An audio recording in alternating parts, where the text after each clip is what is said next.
Good afternoon, everyone, and welcome to Championship Monday here on Curling Stadium.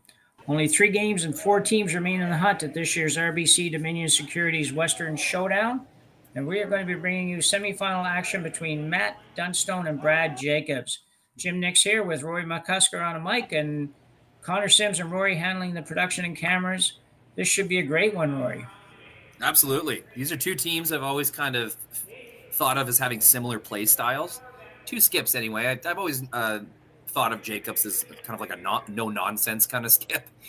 I'm not saying he doesn't love rocks in play, but as soon as things get a little squirrely, the run backs and peels start coming. And then same with Matt Dunstone. Matt Dunstone's someone who likes to control hammer, not specifically super high scoring games when it comes to Team Dunstone games. Yeah, it should be a treat. These are two of the best teams in the country, no doubt. And here they meet in the semifinal in Swift Current. Yeah, and they both are coming off fairly convincing semifinal wins. Dunstone defeating Brad Gushu 7-3 in his game with a 4 in the 6th, and Jacobs handled Rylan Kleider from here in Saskatchewan 9-3 in that game. So both teams on a bit of a high as they come to the semifinal action. Yeah, this Jacobs team. Connor just missed it, but I saw in Mike. You can see Dunstone just laughing. It's because Ben Hebert missed his draw and responded with 3 massive broom slams. It was quite a treat. Sorry that the folks at home couldn't see that. But anyway, sorry, a little distracting. But two really passionate teams. And I just get a kick out of Dunny and Brad just having a laugh in the house over that. The intern hit now, right on the nose.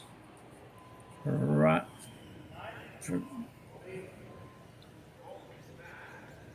Harden. Jacobs looking for a little bit softer weight. Brent Gallant. Dunstone with hammer here in the first. Harden brothers back together again.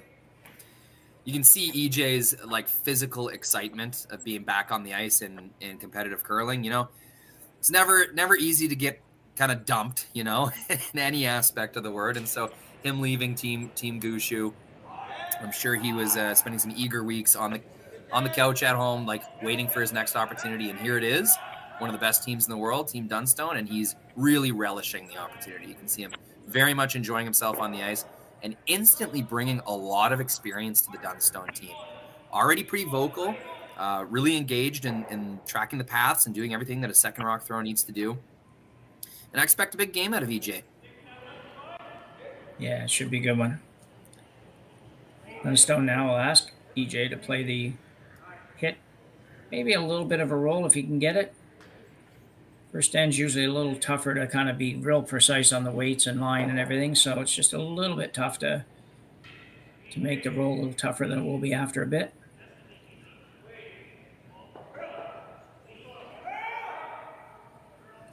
Ryan Herndon looking to make this one curl a little bit.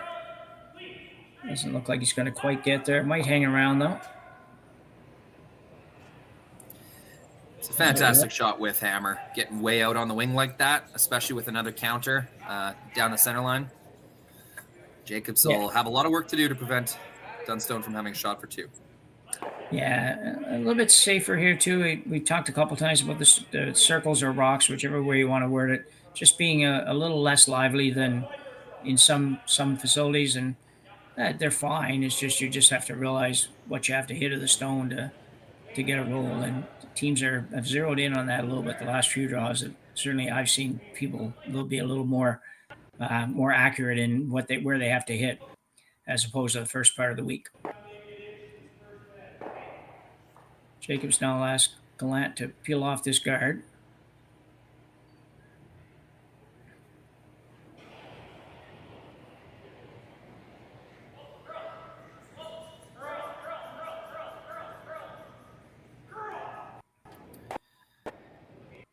Problem there. They would have liked to maybe pick the red one off the back if it could have got just a little bit more curl. Yeah, I thought we might see them take on a run back because even if you miss the run back, you're going to leave a center guard that isn't covering the red Dunstone rock. So I thought we might see them take on a run back there, but no case. No. Well, I'm probably thinking too, if we can get the back one, that's pretty good as well. So Yeah, true. yeah, Dunstone looking to split the house up here. It's early enough in the end. It's tough to, I think here you're still hoping to get a 2, not necessarily get 3, just because you have 3 in right now. Because there's somewhere somebody's probably going to make a double, at least one.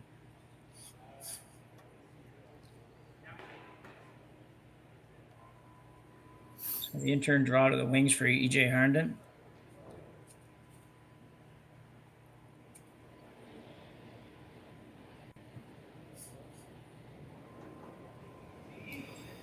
First end, these are a bit challenging. You're not throwing a lot of these in your pregame practice. Not a lot of teams do, I guess. So crossing the good stuff with the fresh stuff.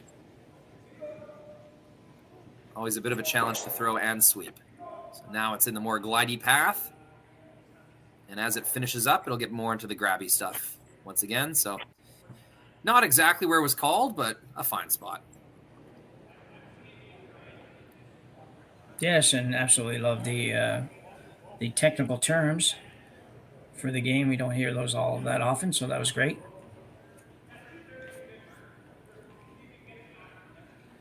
Mark Kennedy knows he's got to make some granite moves, so he just skates down to get a better look at the angles. This is a guy that can really beam the rock right at the broom, so it's important to know exactly where he wants to hit it, because more likely than not, that's where he's going to get it. Pretty close to being possible for the triple here. Yeah, you only have to really poke it a few feet out the side, so not a ton of momentum required. Yeah, it's probably going to hit the backside of it. So, yeah, that would be definite possibility. Watch for a lot of rotation on this stone. Oh, they're throwing the Mark's out turn. A little flatter, I guess. Buoys are sort of the same. They kind of just unwind little what. They just don't really no elevation hardly at all. It's interesting to watch. So Colton Lott will look to hit this and hopefully roll away a little bit. Can't get a long ways away because of his own red at the back, but he can get certainly maybe to the center line. Ryan Harnden on the broom. Now EJ trying to make it move a little bit. Looks like a nose hit or close. Yeah, couldn't do much. Tough double. Yeah. You definitely didn't want to roll much more than that and leave a shooter double. Now, if Jacobs wants to make this double, he'll have to slash it and roll his own out of the ring. So, yeah, as good as they could do, I think, right there. Yeah, I would agree. Jacobs now looking at a hit and roll. Figuring the double is, as Rory just said, if he goes for the double, probably rolls out with the shooter, even if he makes it. So it's looking at a little different plan here.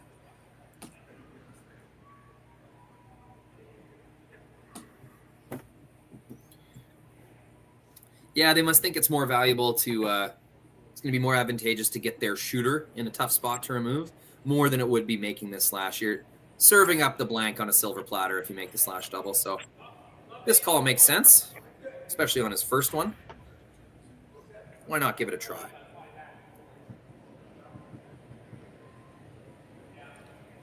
Brad Jacobs, first rock in the first end. Always known him as having just such a solid core. Like his physical, his balance during his slide is so incredible. Yeah, it is. Pretty good shot. Didn't quite get over. Dunstone tried to hit and roll back to the same place.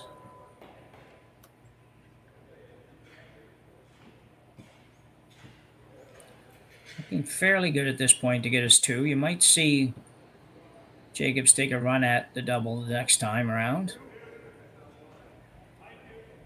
versus the hit and roll on his last one.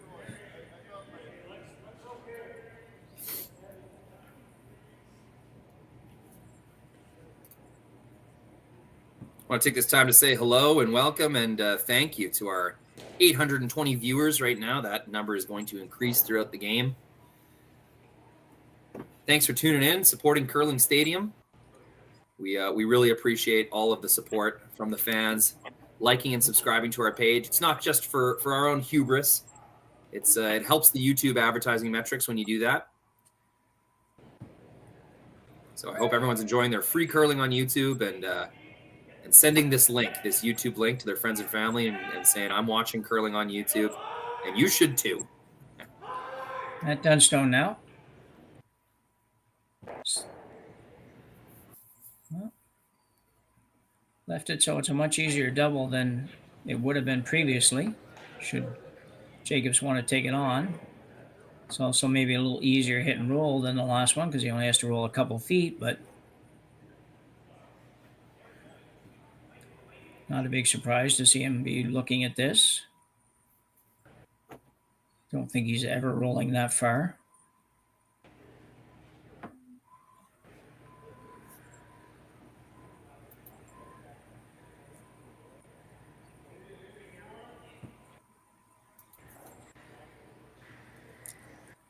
Just checking in on the chat, seeing a lot of Sault Ste. Marie representation in the chat. Love that. A little bit of information. Our producer, our switcher, and guy directing the stream right now, Connor Sims, also a Sault Ste. Marie guy. So a lot of support there and a lot to cheer for because you got the Hardin brothers on one team. And Gail Yee reminds us, it's so great to see the Hardins together again in this battle versus cousin Brad Jacobs. So a lot of Sault Ste. Marie on the ice and on the switchboard right now. So Jacobs now going after this double. Trying to get out of this end with just a blank end probably. Be a very big success, I think. He's going to be close, and he will jam it. So a bit of bad luck. Dunstone now with a draw for 2 here in the first end. Just has to hit the paint. I suppose we'll call that a sweeping error. Maybe Mark Kennedy could have had them on that and tried to get the straightaway. They just got caught in between there. To throw that much weight and still stuff it, that's a hard thing to do. So a little unlucky, but I guess you have to call that a missed sweep call. Yeah, there seemed to be a little bit of a mix-up early in that rock just with Brancolette. I don't quite know what happened, but it just seemed a little disjointed there for a couple feet, but not sure that was the difference. But Dunstone now just has to hit the house. Yeah, it's a zero risk draw to the paint. It's a skip's dream in the first end. Their draw to the button path. Nail down that draw weight.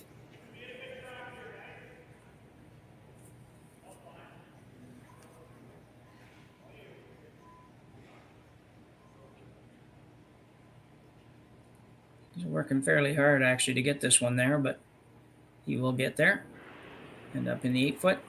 So good shot from Matt Dunstone, and he will take an early 2-0 lead in this semifinal at the RBC Dominion Securities Western Showdown in Swift Current, Saskatchewan. We'll be back right after the break. So we're back for end number 2 here in our semifinal action between Dunstone and Jacobs. Dunstone with a 2 in the first end. Jacobs now with hammer in end number 2.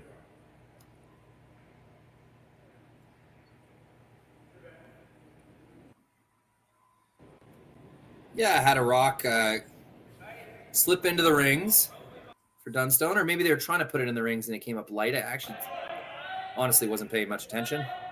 Looking at my cameras. That's good. It's quite an interesting thing to be able to commentate a game and aim the cameras. It's like I can basically just aim my thoughts at wherever I want them to go. So the come around here for Ryan Harnden. Pretty nice shot. It's pretty nice, but since that top one's biting, like they're kind of treating it more as a guard. Yeah, Jacobs can pretty easily remove these two.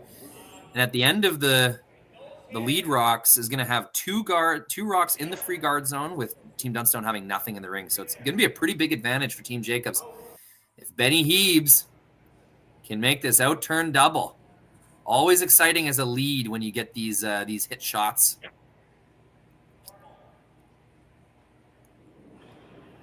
Testing out Benny's intern a little bit this week. I saw a couple games of his where they did actually ask him to throw an intern instead of an out-turn, which was odd.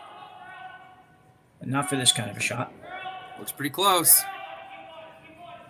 Looking for the double and maybe a roll. Looks like it's going to stack it up a little bit. So yeah, almost. Yeah. Pretty good effort from Benny. Yeah, just a hair less curl. Would have had exactly what he wanted. Dunstone will come up with a guard.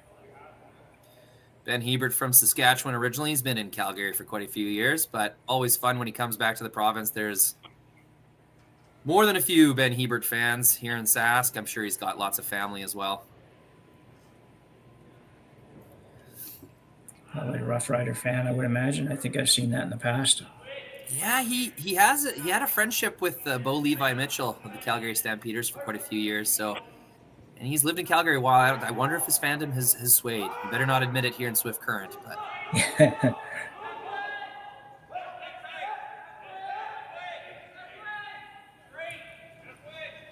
So good guard there for EJ Harden.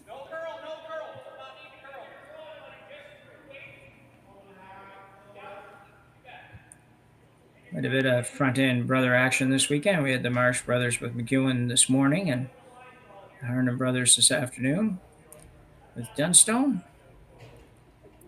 Just checking in on the chat. Good point from Maddox Keane.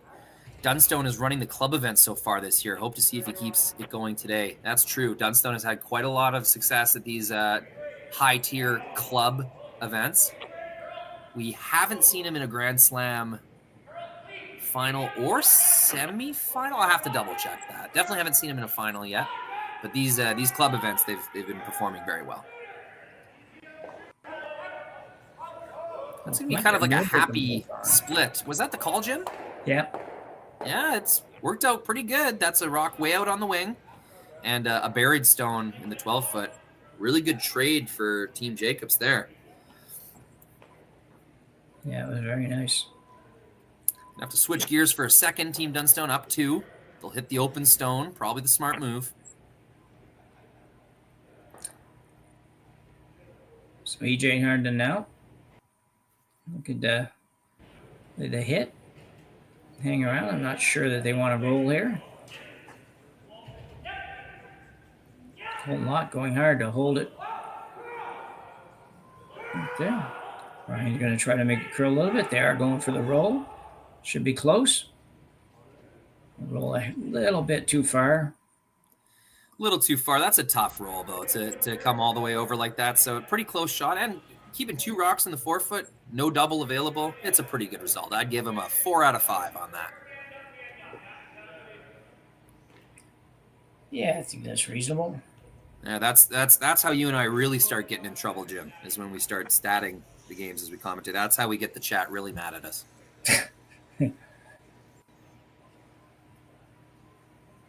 Curling stats, of course, extremely subjective. Whenever you see those numbers on TV, just take them with a grain of salt. It's just human beings doing that work. I speak from experience. I used to run the stats, the Grand Slam of curling, and the angry messages I would get from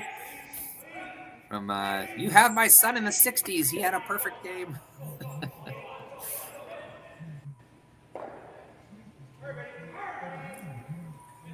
Well, good shot for Ben Gallant. Just a little light if he's looking to remove it, but still a pretty good shot.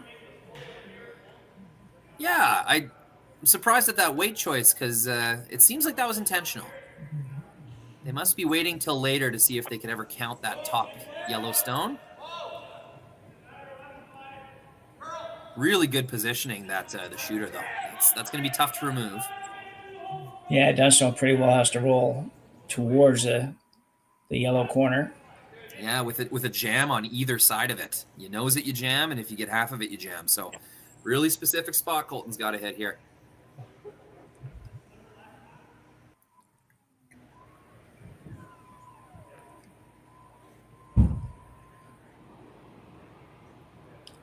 Colton Lott now. Trying to make the out turn, pop it through the hole, and roll a little bit behind the corner. Ryan working pretty hard on this one to get it to curl. It's got a long ways to go. I don't know if it'll get there. It'll come off the back one. No. And roll out. Even worse, Jim, the shooter rolls right out. Wow. Definitely not good. Kind of two bad outcomes from that. The jam and the rollout. Yeah, Colton's not happy with himself there. No, it's a specific shot. It was a tough one, but it was a big one, and he knows it. Yeah. Seen a lot of Go Team Dunstone out in the chat here in Manitoba representing. I'm not going to read everyone's account name, but I'll give you guys a little rundown of where people are tuning in from. I'm seeing Delta BC, Mully from Aztec Safety and Lloydminster, Selkirk, Manitoba, Gimli, Manitoba, a lot of Sault Ste. Marie, seeing Moose Jaw, Saskatchewan, St. Catharines, Ontario, watching from New Brunswick at work. Shh, don't tell my boss. No, we won't, Abby. Love to see where everyone's tuning in from and just how far and wide the curling fandom really is. Mark Kennedy now. Swing a hit. Let's rock it back of the 8-foot. And turned around a little bit here. Jacobs in pretty good shape now. Having said that, most stuff is behind the tee line, and Dunstone could still escape this.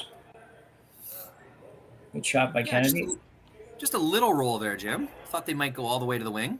Yeah.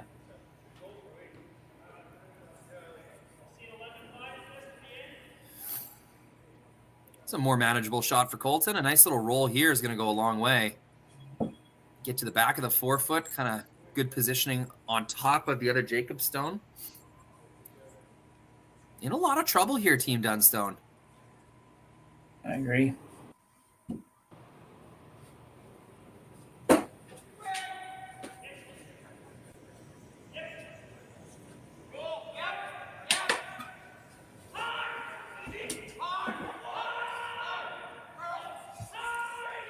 Trying to get a little roll really close. Kind of lost its handle and really started curling at the end. Like they had trouble managing that one clean through to the very end of the throw. A bit of a change in ice conditions I've noticed just today, Jim, especially doing the quarterfinal and just what I've seen so far here. A little more jump in the ice. The rocks are grabbing a little bit more. Teams are going to have to throw more rotation and be extra attentive on the sweep if they're going to manage this kind of change in the ice conditions on Monday here.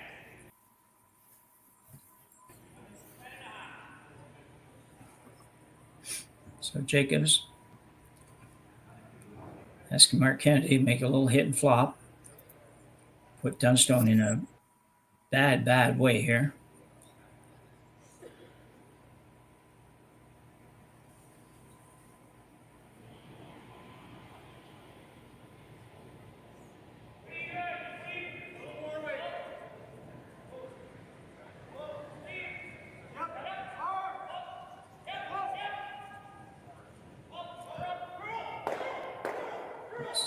A little bit too far, maybe. Well, makes the hit and roll a little bit easier for Matt Dunstone now. Doesn't have to go very far. I mean, it's worth considering just shredding those two rocks, making the double.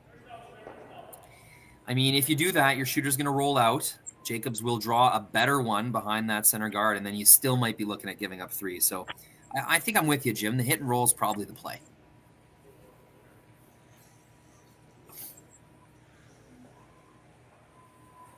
Probably an overroll, like to more of the center line side. Show Jacobs a little more of the out turn. Set up the jam on the yellow. They are looking at just making the double as well. There's nothing wrong with that, especially with the 2-point lead. You know that this end did not go very well for you, and to get away with a tie game after these two ends, it's going to be an okay result for Team Dunstone.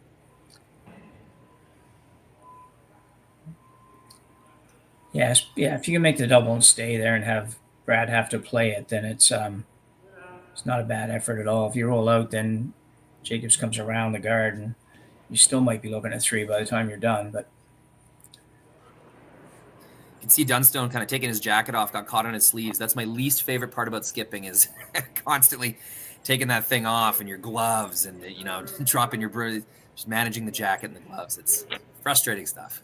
Yeah. Feel for him.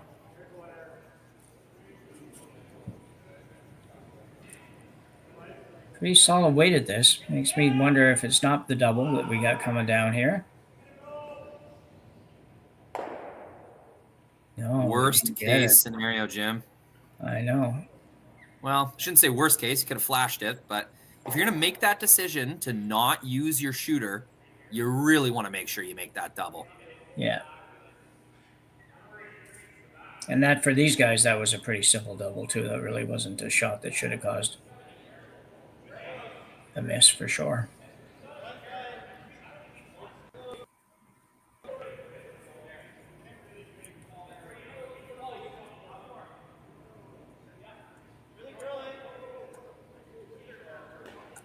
So where do you put it if you're Jacobs? That's the question. Looking at getting possibly 3, maybe even 4 if you put this in the right place. So going to force Dunstone probably to play some kind of a draw to escape here with less than 3. Pretty much a dream scenario, Jim. You're looking at lying 3, all of them under some kind of cover, with only one response available for Dunstone. Not only does the opportunity exist, you're facing almost no danger from Team Dunstone. So it's a really, really good scenario for Team Jacobs. Yeah.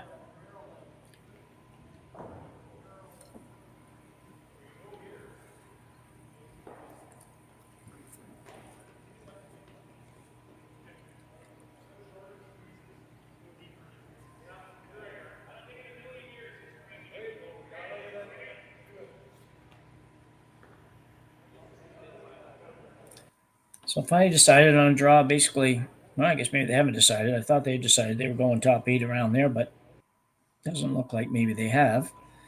I guess what's the fear of coming to the forefoot? They think there might be a run double. No, the only thing I can think is if you're a little bit afraid that Dunstone comes down and sits on yours and you can't bring those other 2 rocks into play. So that's the only thing I can see. I don't. Yeah, that's still available though, no matter where they put this. Well, yeah. Yeah, they just think going open is the more conservative play. Worst case, they'll leave a double and at least be a shot for 2. Yeah, and if you get it over there far enough, you should be, and should be a little bit of a tough double at least. Not the easiest draw in the world. This will in the second end here, the middle of the ice. Kind of the same thing that they were dealing with in the first end. It kind of goes from fresh stuff to good stuff and then back to fresh. So always tough to manage the weight on these.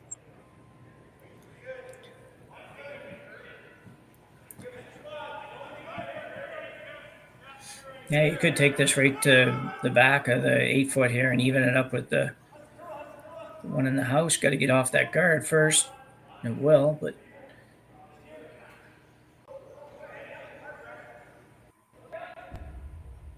there we go. No obvious double.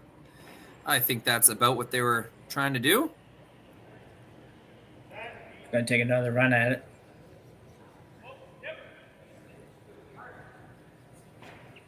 It's like about half a stone, maybe a thin half.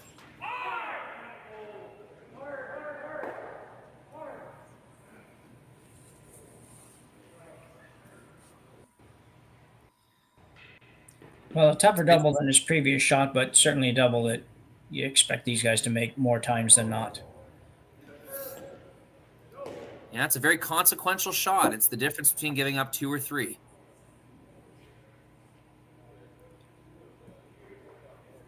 That's the life of a skip, It's very impactful stones.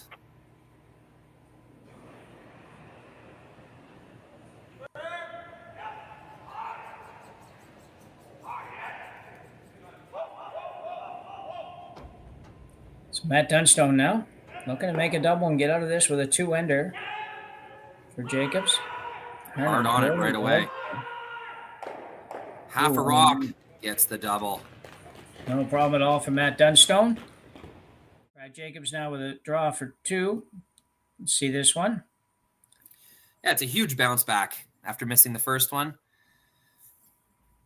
Really want to make this and keep yourself outside of, giving up a huge end to Jacobs. And a good call on the sweep, too. He stayed on it really all the way down. So Jacobs with a draw to the house, draw to the paint, much as Dunstone had in the first end. You got to like these. You don't get too many of these. Just draw the house for a second point.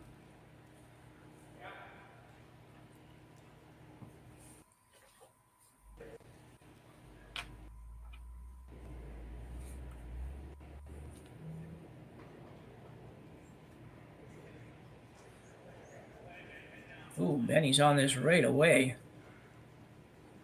Frank Gallant leaning hard. This could be light. Gallant Luckily, helping all out. they need to do is hit paint. So these two sweepers are just trying to show their skip what draw weight is, what T-line weight is. So. And they're fine, yeah. It's got to be hard to throw it light with those guys sweeping it. So Jacobs picks up a deuce, ties this one back up at 2 after 2 ends of play here in our semifinal action at the RBC. Dominion Securities, Western Showdown. You're watching on Curling Stadium. We'll be back right after the break. Attempt.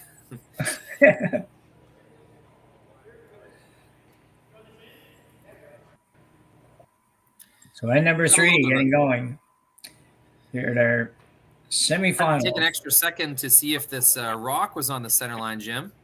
Oh, yeah. Looks to me like it's real close. Yeah, it does. It sort of, the center line's a little faded out there, so looks like it's just off to me. Something they're going to have to figure out with this no-tick rule. I know I love how much advertising is out on the sheets at this point, but I think you got if you're going to put ads in your guard zone, you got to let the center line carry through because it's tough to make a ruling when there is no center line to even refer to.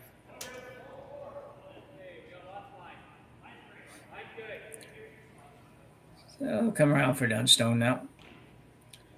Matt with hammer here in the third end.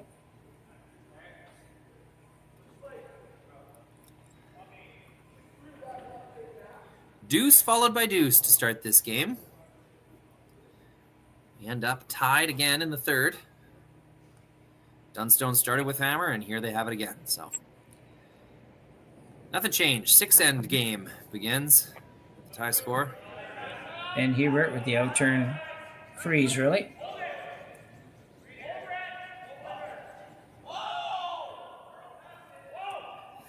We got a very lively chat. Yeah, they're watching from everywhere, apparently. Yeah, people tune in from everywhere. Quite a few American fans. I'm seeing Toledo, Ohio, Billings, Montana. Quite a few far and wide all across North America. Not just that. Yuma, Arizona, Dumfries, Scotland.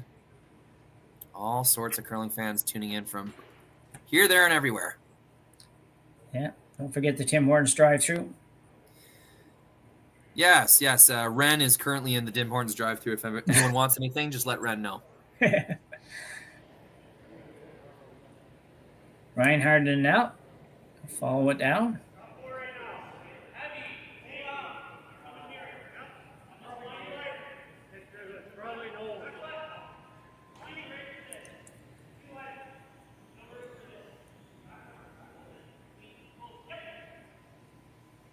Come right around, lots of room. This looks like a good one. Very nicely done. Pretty nice finish there, really. Yeah, 4 made shots, I'd say, so far this end. It's always good to see the opening kind of go that way. Shot number 5, always quite interesting. I love this 5th shot at the end, especially with the 5 rock free guard zone. This shot would oftentimes be a hit or a peel. But now the 5th rock has to be some kind of chase shot, usually down weights. I mean, in this case, we have Team Dunstone with hammer throwing both of their stones in the rings, so not as applicable, but it's just interesting to see how the second rock thrower position has changed with the 5 rock free guard zone.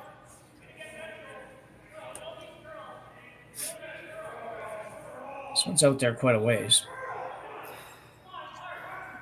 Mark Kennedy can get it in or not. He's getting it over pretty good. Yeah, pretty good finish. Not bad at all. I think it's Dunstone's going to now talking about running the center guard back. Yeah, a lot of good things can happen there. That center guard being just off the center line means if you hit it high side a little bit, your shooter rolls off just a touch. It's gonna be a good scenario for a team with hammer. Clear up the middle a bit. Hopefully 2 yellow rocks go. So EJ looking to peel, run it almost straight back, not quite. Gets rid of the guard. Yeah, I got it wide right away. You could see right out of his hand. He kind of said, whoa.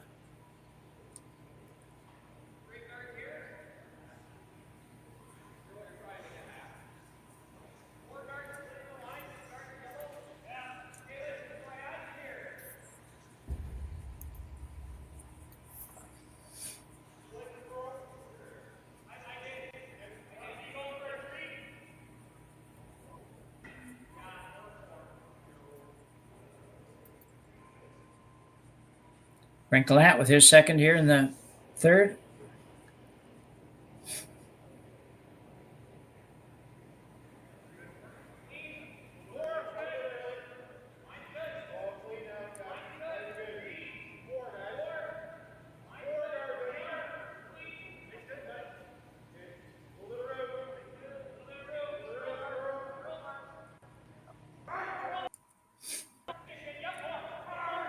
Guard going up. Looks pretty good. See if Dunstone opts to run it straight back again. Looks like he will. There's potential to get rid of all the yellows here. Can hit it in a perfect spot.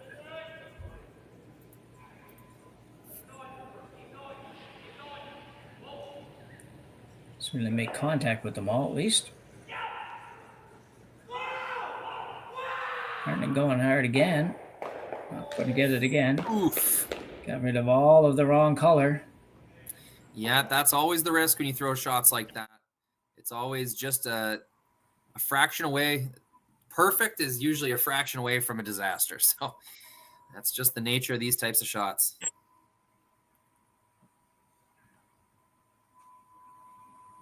And actually, they swept that to hold it straight, too. They could have let it curl a little bit more. So a little trouble now for Dunstone. Once this guard goes up, 4 rocks to come. He's going to be chasing a bit.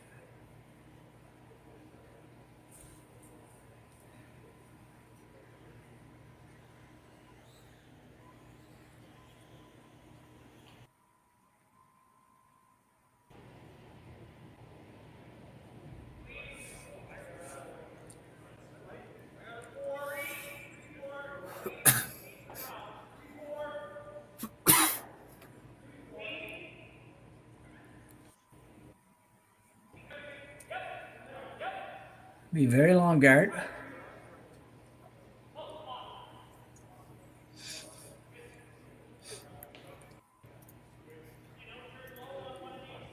So they'll run back one more time.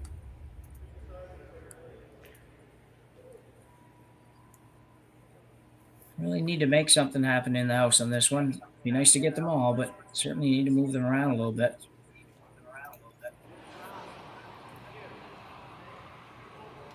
Colton Lott.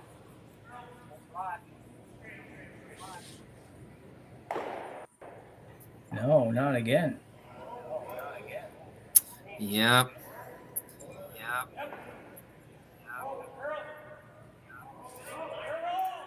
Getting an echo there somewhere. The roll for Team Jacobs continues. That second end was all Jacobs. And now little over halfway through the third. It's a very good situation. Dunstone's It'll be up to Team Dunstone to make these rocks move. All Team Jacobs really has to do is keep throwing one in front. He said they've had at least three chances. Really, 2 more chances for Team Dunstone to make the run back. After that, they'll be faced with either a tough draw or maybe even a hit to give up one. This guard looks pretty good.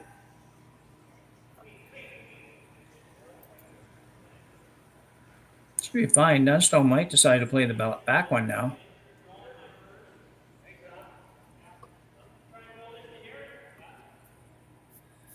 Could go that way. Could actually roll under.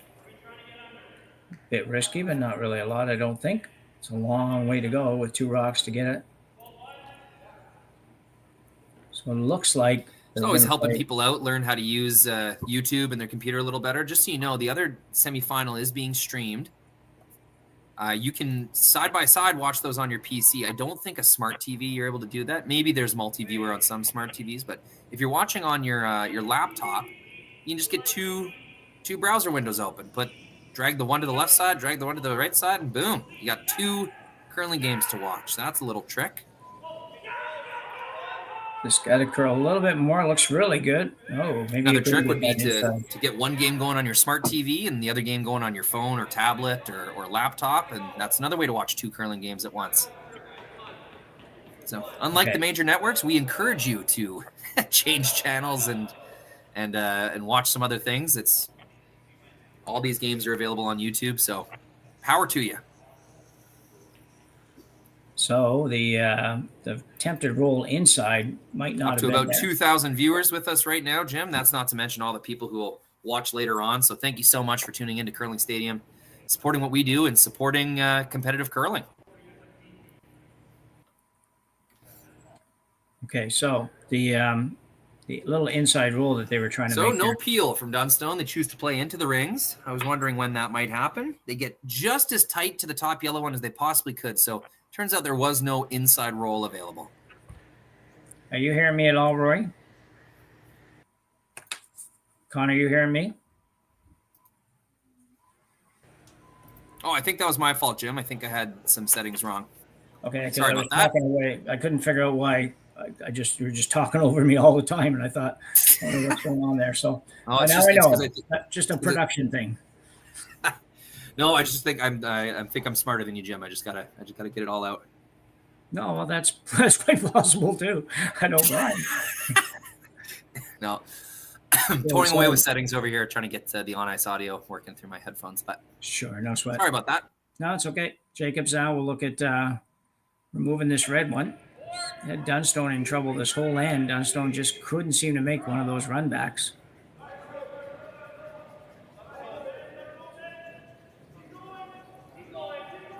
Trying to get over here a little. It's a good shot. I'm thinking Dunstone has to come around now. Yeah, he does. That's some good separation. Yeah, this will be someone scoring. Wasn't too much advantage to leaving that yellow one in the middle. Would have gave Dunstone something to hit and roll with. Yeah, exactly. It's a better situation than Matt might have thought he was going to end up with after they kept missing that run back. He's actually got pretty much the whole house to draw to, so you sneak one around here, he still might even have a chance at his deuce. Those are the weird deuces when you're in trouble the whole end, all of a sudden you get Skip's deuce.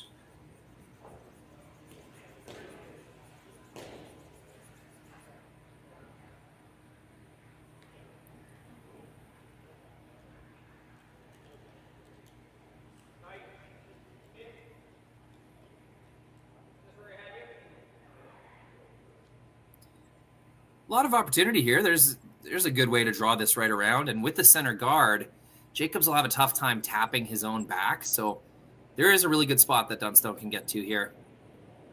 You're going to have to manage the line really well, though. Yeah, that's the trick. See if you can get around it, but not slide all the way to the back. But right now, that might not even be so bad for him. It's got to curl a long ways. Yeah. But we say that every time the rock gets to the hog line. Starting to go. Colton looking for it to come back a little further. You know, it's a pretty good effort. Just slid a little deep, but really good try for them at Dunstone. Oh, camera died on me, Connor. Yeah, thank you.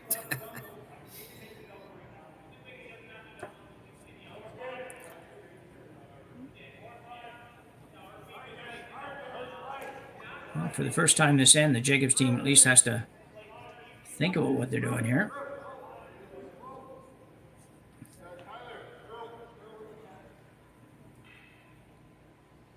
Brad's thinking about the double off his own.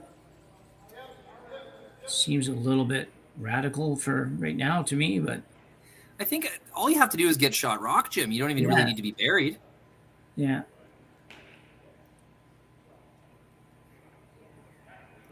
Would you play this, what do you think, or would you just draw?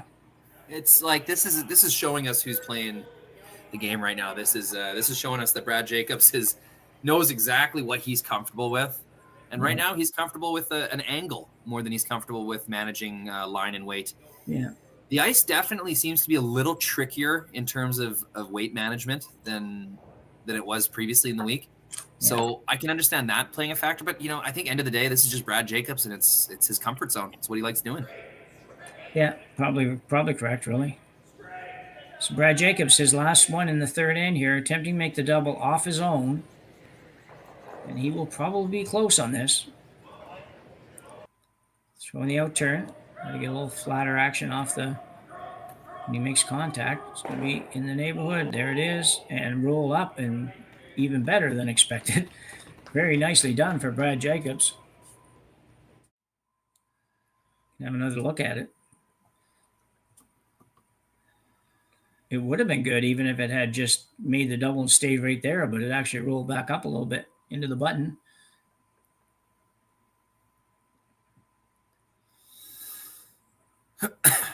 Man, that was a nice shot. Yep, it's just one reason why Brad Jacobs is the best in the world at certain shots. I think that's one of them. Just knowing what angle he has to hit a rock at and delivering a stone that's right on the money. Him and Mark Kennedy together in the back end of this team, I might even call them number 1, 2 in the world at something like that. Maybe Nick Edin and Oscar Eriksson would be right up there with them, but geez, it's a powerful back end.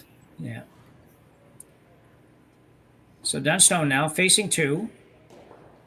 Just kind of threw this shot, really. They're just a shot before, almost identical shot. Just wants to throw that same sort of weight, maybe a foot or 2 heavier is okay, but you don't want to get much more than that. Drawing for 1.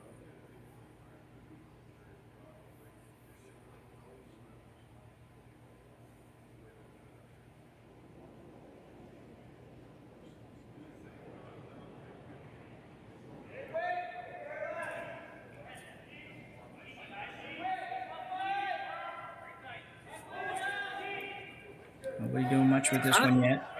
It's kind of the same path he was drawing on previously. This one's diving harder, though. Get by. Have to sweep to get the spot at the top. Not going to get by. And you know what, Jim? They weren't even really worried about that until the hog line. No.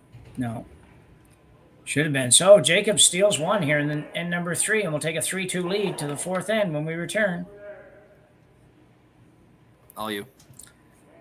So Brad Jacobs with a steal of 1 in end number 3 has a 3-2 lead as we go to 4.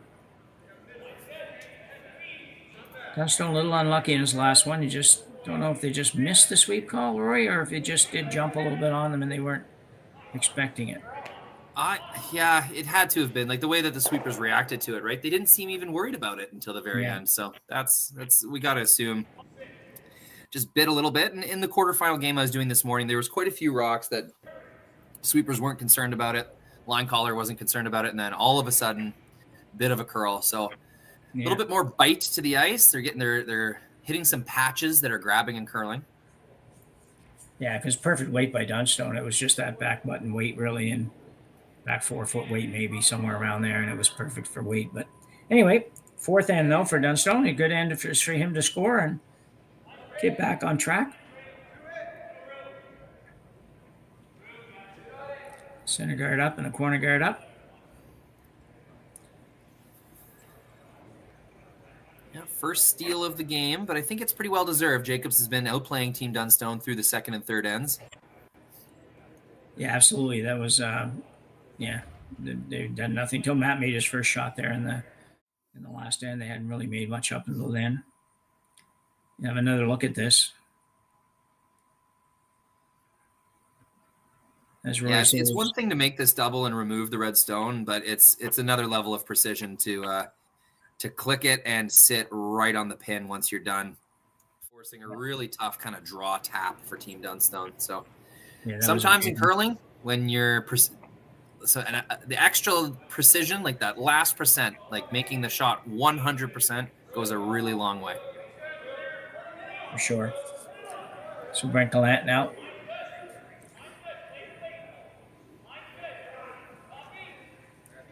And right around. Like to sit on the inside of this red one. Not quite, but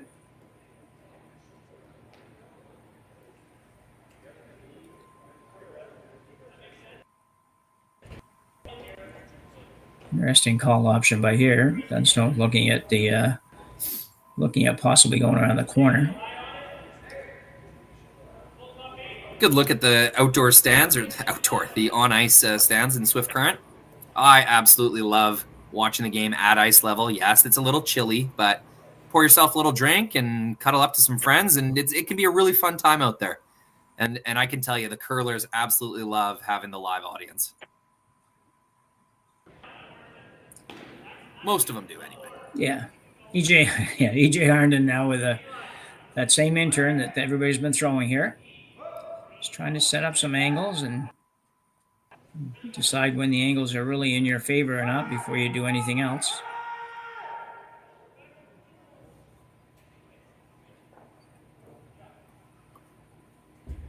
Should be pretty good.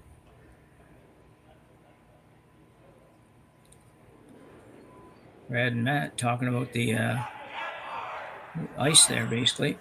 Just drawing a little picture out.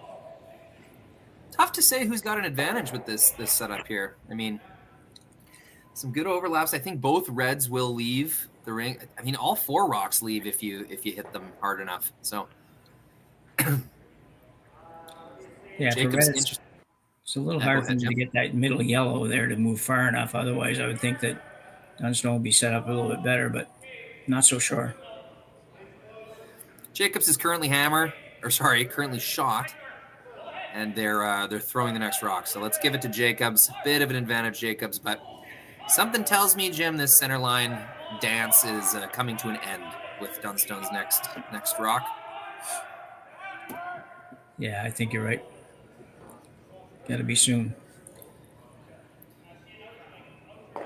I think if you hit this hard enough, every single rock leaves the rings, or at least spreads out from the center line.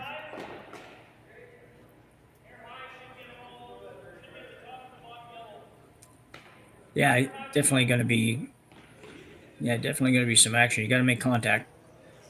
They couldn't do it last end, so see if they have a little better luck this time. EJ Harnden. Yeah, they've been catching some bad breaks on runbacks, haven't they, Jim? Yeah, a little in out on this one, but not going to make this either. Jeez, missed opportunity. I suspect we'll see an overlapping guard scenario now. Could draw another one into the side of the forefoot as well. Yeah, I think you're going to right with the guard call.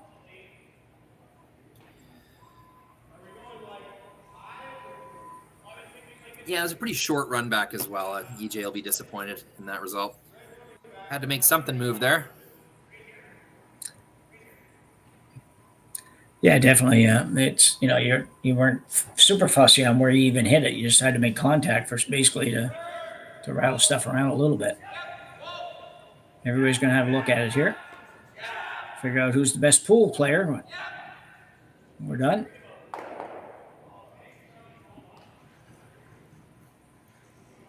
And he likes right there. Yeah, you wonder if you leave the red guard exposed, Dunstone will fire that one back. Well, yeah, that was my first thought a minute ago. Was that they would run the red one in, and they just don't know for sure if everything goes where you want it to go. But right now, I think he's got to give it a go anyways. He's going to remove, no matter what he hits there, he's going to remove the shot rocket that's on the button. Is there any advantage to Jacobs rearranging these a little bit? I don't think so. I don't think so either. If they really wanted to steal, Jim, I guess they would want to play a tap and sort of create an overlap to make sure that the eventual big weight that comes at this pile isn't going to send that bottom red backwards onto the button. So there is an aggressive play here to try and defend your rock on the pin. But just leading by one and already looking at a pretty good scenario, you got to think the guard's going to be good enough. Yeah. You can see these teams are very friendly. That's not the first time I've seen. No, they've had quite a bit of conversation back and forth. Yeah, having fun out there. Yeah, 2 Canadian teams. At the end of the day, they're playing for the same country. They'll both compete for the right to represent Canada at the Brier this year. Or I should double check that, make sure both have qualified. But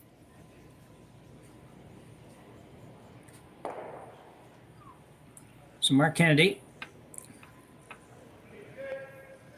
throwing some variation of a guard here.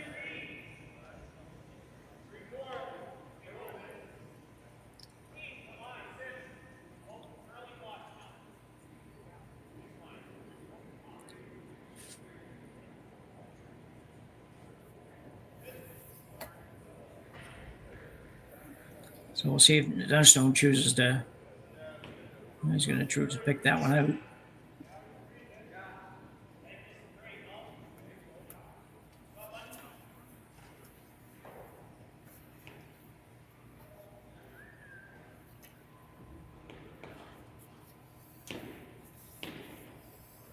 Time for Colton to make one. This is a big shot here. You don't want to leave this one a little bit short and set up the double on the two reds. Yeah, running out of time to make something happen here. I'm interested that they're ignoring the guards and trying to play in right now. It's putting a lot of pressure on this shot right here.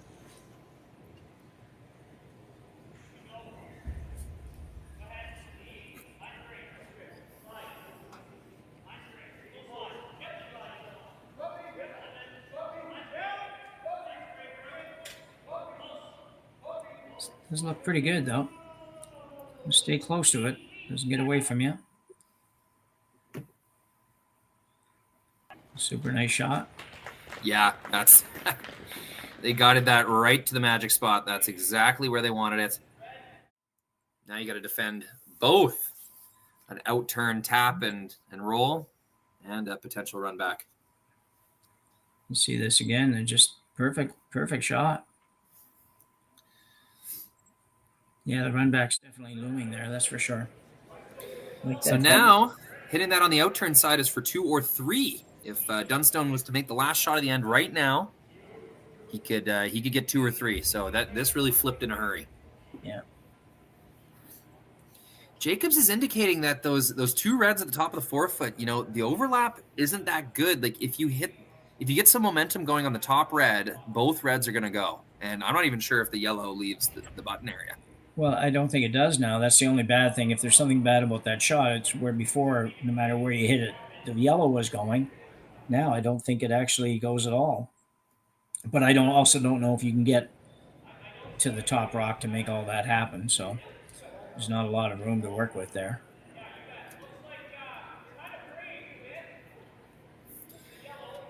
I was kind of hoping Jacobs would move out of the way so we can see the angles. Yeah. Maybe, Connor, if you go zoomed into the house, maybe the tight view. Where's that camera to get that view anyways? Anyway. Yeah. Well, this is just us punching in on the overhead. Okay. There we go. Here. Zoomed in. Interesting to see what happens to these rocks when they get hit. First it was Jacobs defending against the run back, and now it's Jacobs trying to make the run back. Well, I think if he hits it, I think there's a good chance the 2 reds are gone that you just mentioned. And like you say, I don't know if the yellow even goes anywhere. It's on its way. Oh, and now it's Team Jacobs' turn to miss on the high side. Yeah, I've never seen one for Dunstone, one for Jacobs. They both blew it over the top. I've never seen teams at this level, these teams and teams at this level, miss so many of those run backs before. It's irregular for sure. Yeah. And that one, can't blame the ice. They knew right away. That was a curl sweep right out of his hand. Yeah. So now, all of a sudden, this end that looked really good for Team Jacobs after that freeze by Colton Lott and the kind of missed run back from Mark Kennedy. Really big opportunity to continue stacking stones on this out-turn side. Loading up this forefoot for a potential big shot from Matt Dunstone later on.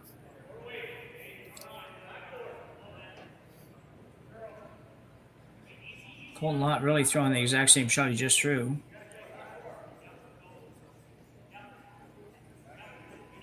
This has got way more weight, Jim. To get over there. Pretty darn good. Curled just enough. Yeah, and bump. Ben Hebert throwing a nice shot. Yeah, I don't know if they were trying to bump, but it didn't work out too bad at all. Could make the double on the red, so, and might lose his back yellow, but leave Dunstone just sitting 1.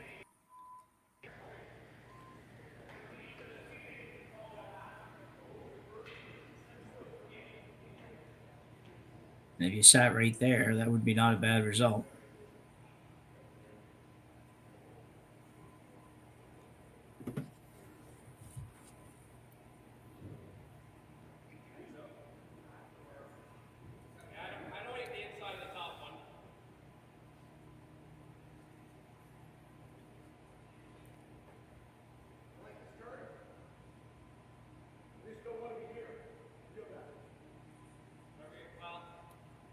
Brad Jacobs for the out-turn hit.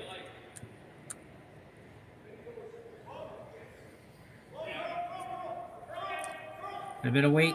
It's got to curl a little. Should be good. It is. Yeah, clears the worst of the two reds, leaves his own in a controlling position, top of the forefoot. It's a great shot. Have another look at it. Threw it hard. Didn't really have to do too much with it. Sweep a little bit to make sure it didn't curl. Really just a bit of cleaning.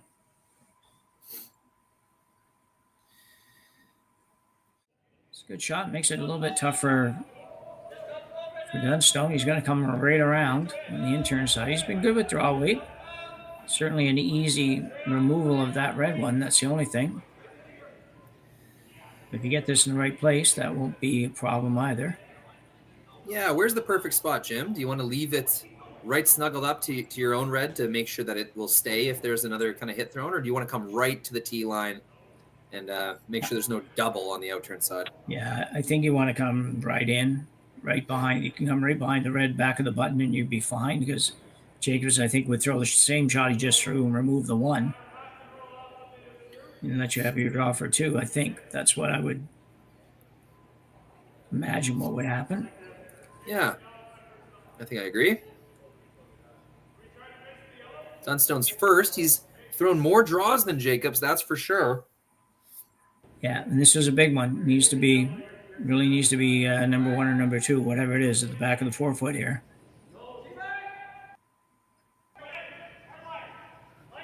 And the boys going on this one a bit. Again, got to get by that top one. I don't think he's getting by the top one. No, it's a big miss, Jim. Yeah. And you can see him. He knows it.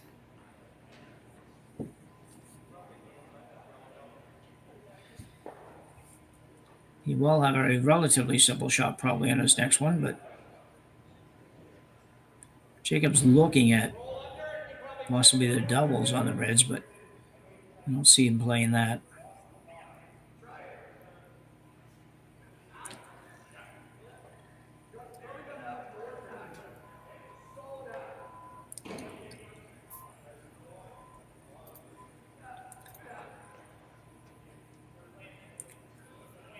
Brent also looking at that shot. That's pretty sharp angle to make the double on the reds.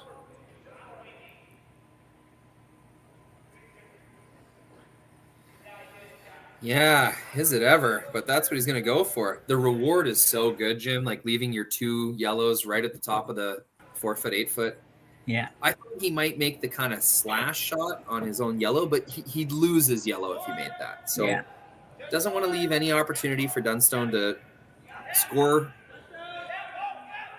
three. Like if you lose both the red and yellow on the outturn slash, maybe there's like an angle run back for three. I'm not sure.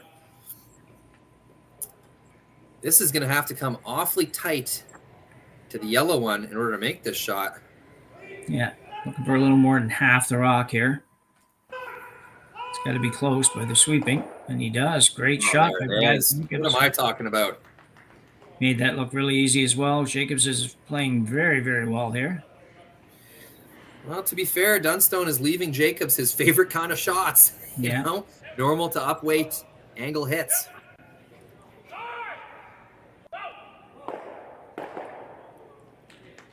Pretty crazy end. Both teams traded advantages. It's pretty heavy advantage Jacobs, and then Dunstone looked like they had something brewing. Yeah. Now with just a one missed draw from Matt Dunstone, Jacobs punishes him, removes the two reds, and now it's a draw against two. Not the easiest draw either. No, same shot he just had basically, but as we've seen, there's a little bit tough judging everything today, so needs to have a little bit more weight than he had the last end, and you do a good job on this one. This is a big shot.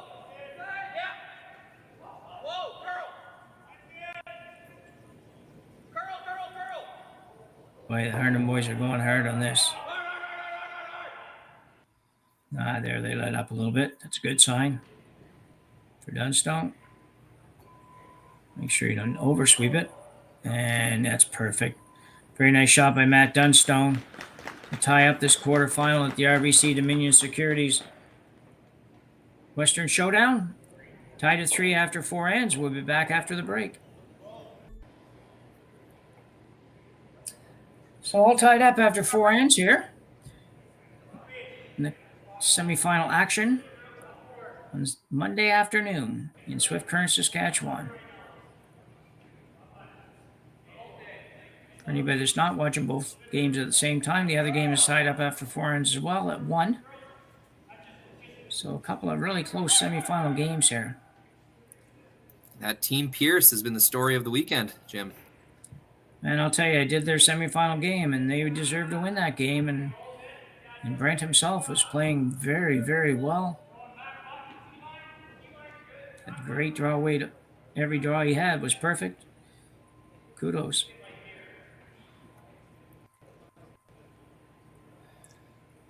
So Ben Hebert now playing an outturn draw.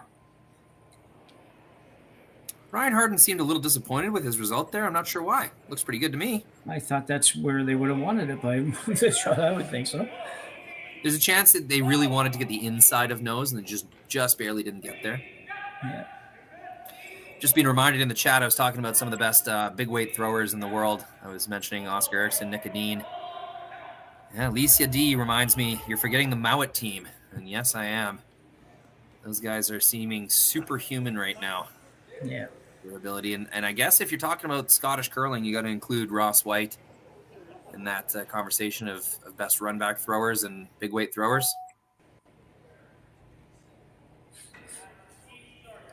This is why we should avoid these things, these comparisons as commentators, Jim. There's always a smarter fan that will remind us what we're forgetting. Yes, and it's sometimes you forget your hometown heroes are not good either, and it's but when it comes to Ross White is a good indicator of how things come along. I remember watching him at in Halifax at the Stu Cells, maybe the first year he was in it or something, and I just thought, well, these guys they're not ready to play at this level, and here we are a few years later, and they're near the top and winning events and playing very, very well. I don't even know if it's the same team, but Ross himself at least is the same guy. So there is some incredible curling culture, the Scottish curling program, British curling. David Murdoch, a longtime builder of the program there. They have got something really special cooking on the men's side, especially.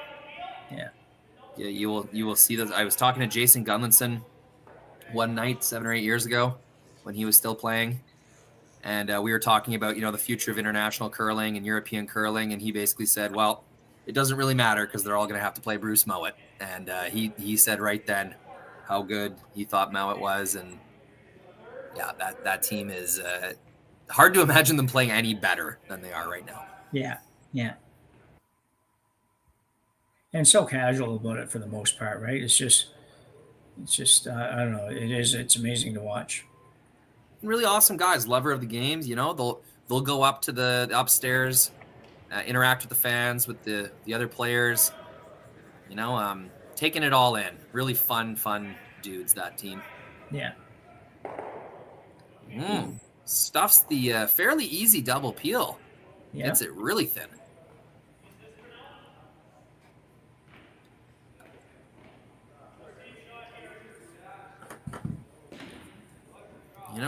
Without Hammer, your center guards are a lifeline.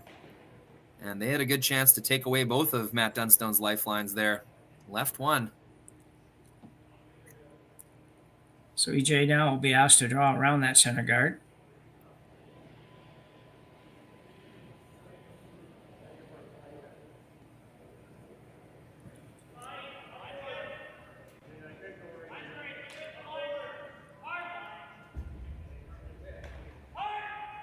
No, they're not liking this.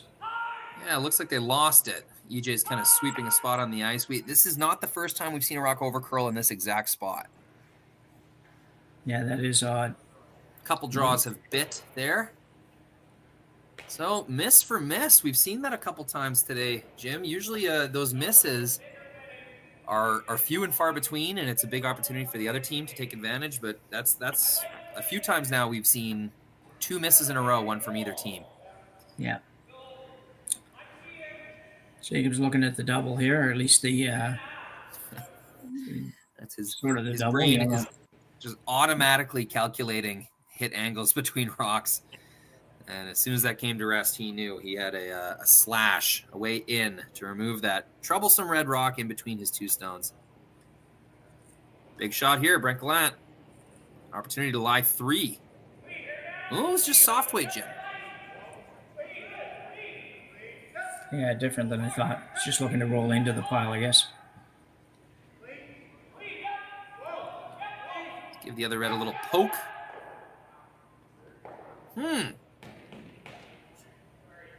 You could see Jacobs just throw his head back. Very disappointed in himself for missing the sweep call. Yeah, that one's not on the thrower. He threw that. Brent threw that good enough to make it. Just a bit of a missed call. I don't know. That's a fun expression. Yeah. I don't know.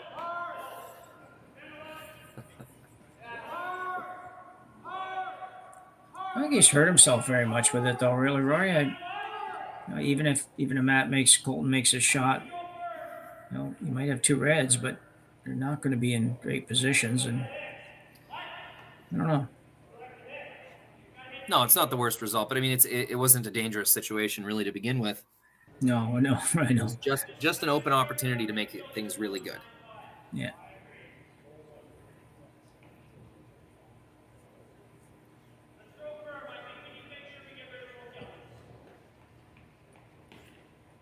It's Colton Lott's first one here in the 5th end. Trying to hit about as much of that yellow as you can see, maybe right about where the broom is, would be fine. Like to hang around with the shooter. Just probably more so in case he needs to use it after.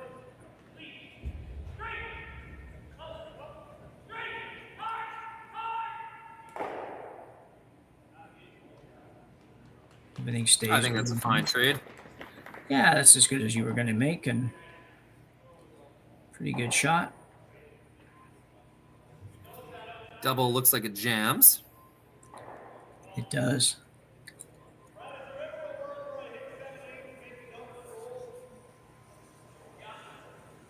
Depends how bad Jacobs wants to avoid being forced. Like, really, you could just play around the center and go for it. But if you want to keep a potential, blank, or even really like remove the danger that center guard faces, you don't want to play to it quite yet. Just a little bit early to go underneath that thing, I would think. Yeah, gonna go here, I think.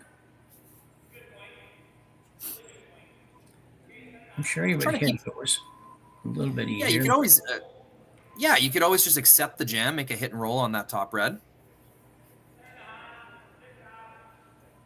Yeah, it looks like that's what they'll do.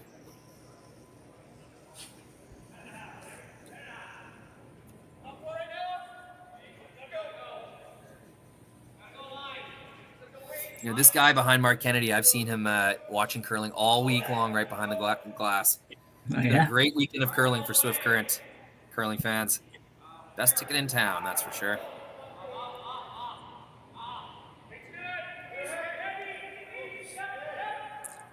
Not sure if he's playing the double or just playing the hit and the inside roll in the top one. I think the signal was a hit and roll. Yeah, it definitely was now. Yellow might go out. I'm going to have to go, though. Everything stays here. Dunstone's got to get it out. He can't. It sticks around. It would have been really nice to be second shot there, though. It's hard to get them out.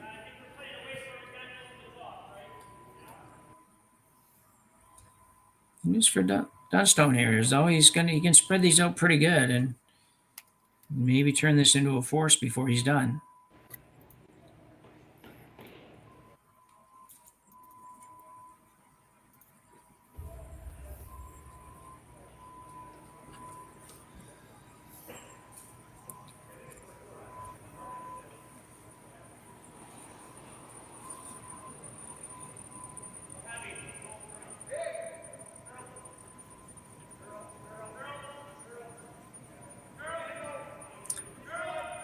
Ryan Harden trying to get this one over, and he will.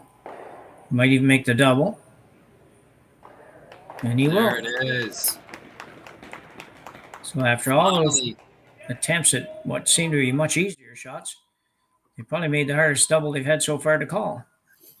Yeah, and you know what? It's well deserved. Colton Lott's gotten unlucky with a lot of his run backs and hits called. So he's been throwing pretty well. It's good to see him get the reward for that one. Yeah, absolutely. Just how big that freeze last end comes to mind, Jim. That's what really flipped the end around for Team Dunstone. Yeah.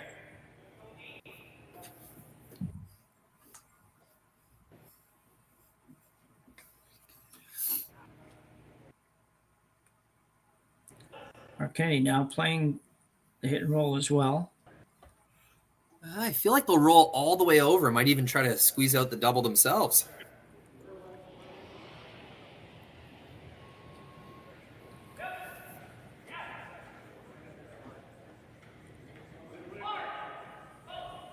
Big sweep the whole way down on this one. Looks close. Oh, here we go, Jim. Wow, this nice game shot. is turning up to 11. Two really nice shots in a row. Vice skip versus vice skip. You can this see is the quality of shot making yeah. we expected when we saw these two teams line up against each other.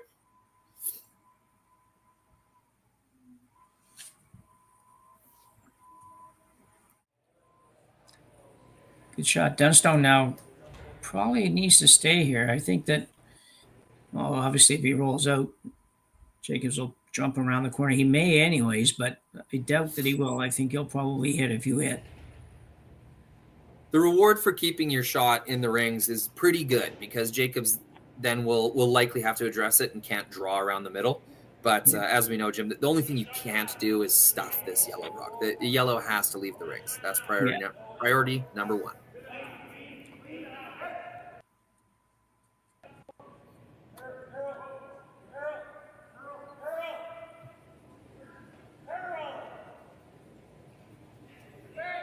Dunstone with the intern. Not a lot of wiggle room out here. There's not a lot of room to work, but you got to find a way to remove the yellow but save yours. And he will. That's really nice. Yeah, very nice. You can feel the intensity ramping up here, Jim. The precision is at a very high level. Misses, I think, are going to be a lot more amplified from here on out. Both teams know. That's they're going to have to make things pretty precise from here on out.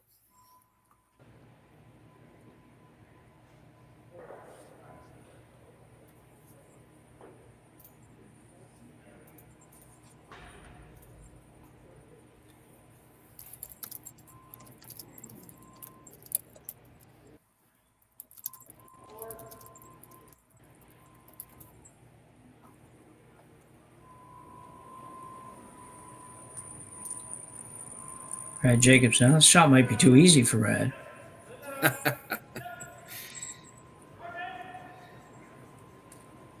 That's a good chance to throw a little more down weight. He's been throwing really hard ones lately, so still hasn't thrown a draw. Jeez, Jim. Was it the second end? It's been a while. Yeah. Well, he had a... I'm just trying to think now. No, he didn't have hammer in the first. He drew open in the first. Yeah.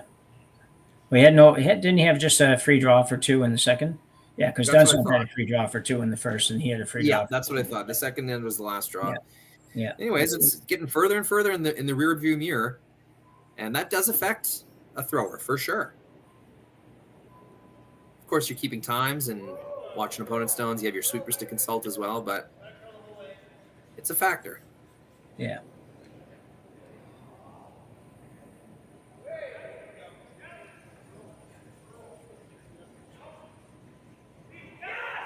Right now and then, just making sure it doesn't get away from them.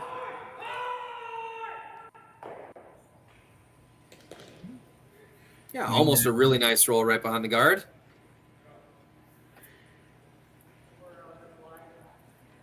that it would be an open peel attempt. Brad Jacobs, good end to blank at the start of the fifth end. If somebody said you could blank this one, I'd take that in a minute. Be perfect. Oh, absolutely.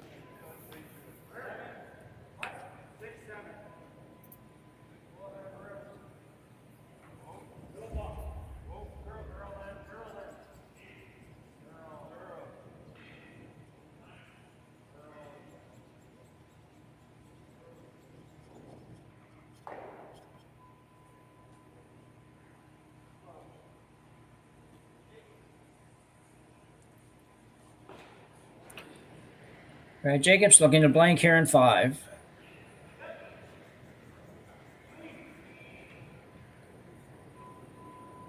It's pretty good. And away it goes. Jacobs will blank here. Retain hammer. When we come back for the 6th end here in Swift Current.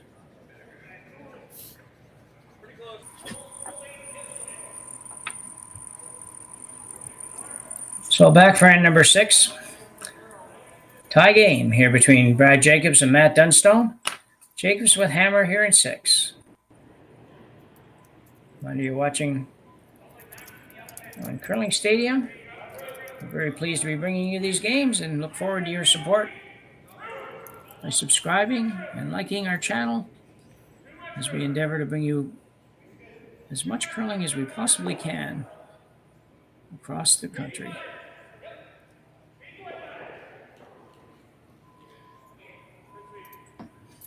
We draw for Benny Hebert and an intern.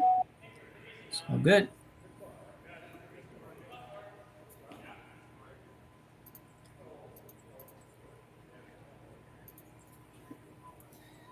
Yeah, tie game scenario, 6th end. I expect both teams to go hard for points here. The analytics for the 6th end are very interesting. If you score a single point, it does not increase your chances of winning. It stays at about 65%. If you score 2, shoots up quite significantly, and then the most significant is a steal. Brad Jacobs would take his team Matt Dunstone would take his team from around 35% to up to 65. So you see teams go really hard for a steal in the 6th end, and you see teams kind of try to prevent a steal in the 6th end, and in some cases go really hard for 2. Just the way this game has been going, I don't think we'll see Team Jacobs take that many risks. You haven't seen them throw any guards. They'll play to the middle here, try to gain an advantage, and if it doesn't work out, they'll blow it all up. A blank and a single point are, in terms of percentage chance of winning the game, about equal. Benny Herbert being asked to a little bump and roll, kind of. And Gallant working on it. He's to curl.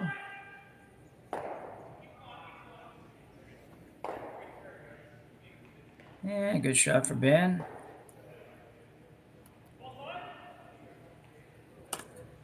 And Stone now look for a little hit and flop.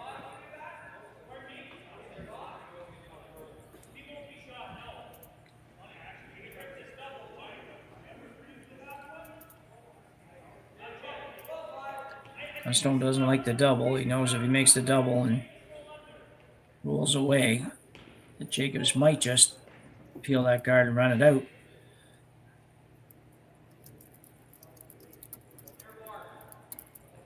So EJ Harnden looking for a little bit of a hit and flop inside.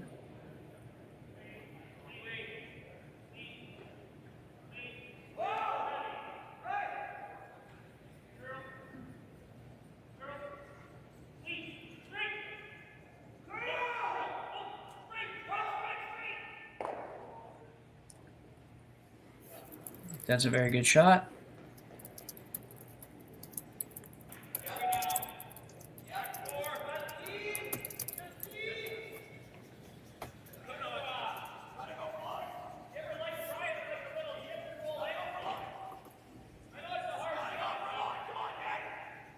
Yeah, Team Jacobs able to peel now.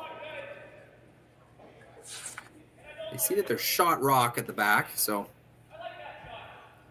kind of a tough decision. Yeah, it'd be interesting. Do you go straight back at this and make the double that way and save your one at the back, or do you not worry about that. Or play a little down weight and try to roll to the corner. That's looked like what he's going to play here. You say we see this shot more than we ever used to see it.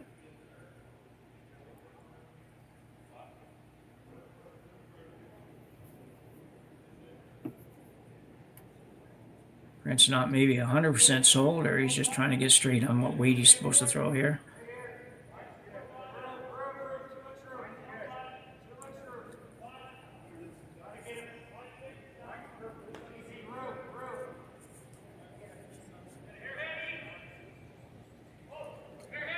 Lots of rotation on this.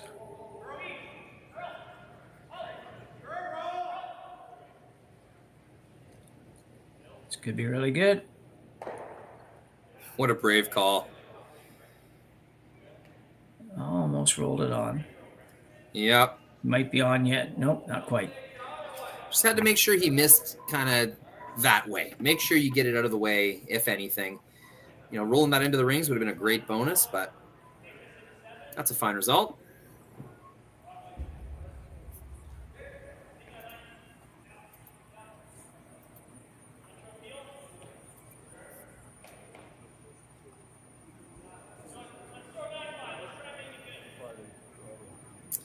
This is looking pretty blankish. There's a lot of stones left to come. And Matt Dunstone, recognizing the danger, could keep throwing center guards. Yeah, I think if he can hit this in the right spot, Rory, I think he can spread these two reds out and keep them both in the house. Yeah, I think you're right. But even if he doesn't leave a double on this one, there's 5 Jacob stones to come. It's just, he's going to have to get there, though. That's a really big miss. Yeah, that is. I didn't really pay attention to where they were sweeping that. I just don't know. I guess they must have been sweeping it to hold it straight, but...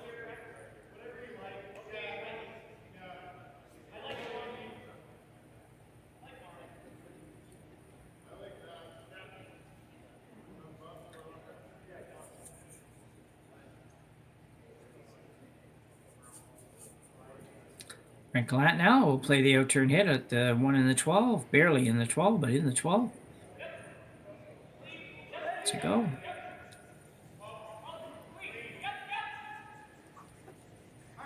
Pretty steady, Brett. Good shot. That's a nice sweep. It'd be nice to keep these 2 yellows spread out for the remainder of the end and maybe get an open deuce, but it's just so unlikely with how good these teams are at hitting. This would be more of a blank play for Team Jacobs, I would think.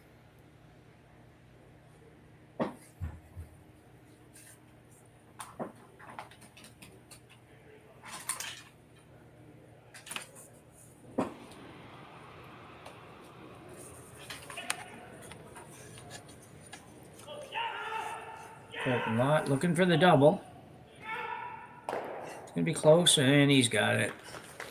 It's a great shot. Colton Lott's on a good streak here. He hasn't missed in a long time. He's made almost every shot that's been called of him for the last few ends.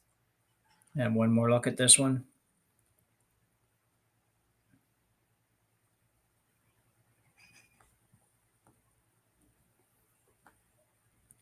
Sweep by EJ, holding it in the right spot. It's funny, some of these long doubles look almost easier than the short doubles sometimes for these guys. They look like they're almost automatic, where some of the short ones seem to be a little more of a challenge at times. It doesn't make sense. Well, it's also a difference between a shooter double and like kind of slash doubles. So the shooter doubles are always a little nicer to throw. So the teams will probably run this through to a blank. Not Dunstone's choice, but he doesn't have much choice right now. No, and the way you avoid this, Jim, is you throw double center guards. That comes with a lot more risk. Team Dunstone wasn't willing to take it, and here, this is where they end up. Yeah, I would expect you'll see that at the next end. He can't afford, Matt just definitely can't afford to have an end like this in 7. Or finish like this in 7 at least.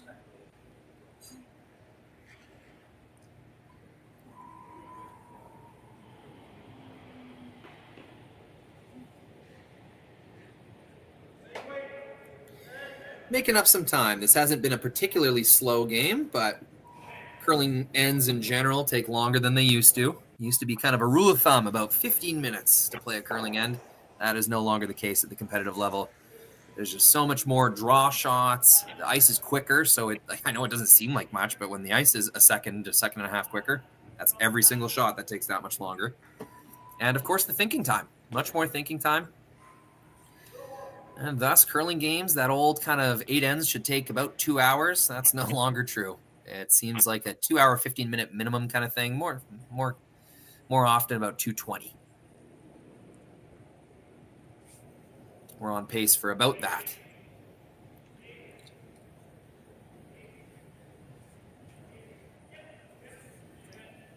Dunstone with the out-turn hit here.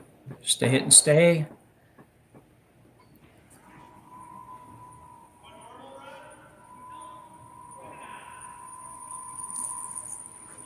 He's using his little corn broom to try and sweep something off the ice. Yeah, I don't think it's going to work too well, Matt. No, I can't imagine that doing a good job. Unless it was like a tennis ball or something. Brad Jacobs, same shot, out-turn hit. See, if I was Dunstone, I'd just really trying to make sure that I keep my rock in the rings. Make Jacobs keep hitting. Like we've been talking about, Jim. He hasn't drawn since the second end. So No. now, speaking of which, it's going to be a free draw for Matty. So will he try to do something with this little one out the edge? Doesn't really have much to work with. Probably not worth the trouble, to be honest. You're probably better off throwing it in the middle, hoping that somehow Brad stays. Yeah, I did the math wrong in my head. Jacobs wouldn't be drawing anyhow. He wants a blank. No sense in that. Well, they're going to throw it over there in the neighborhood, at least, of that Yellowstone.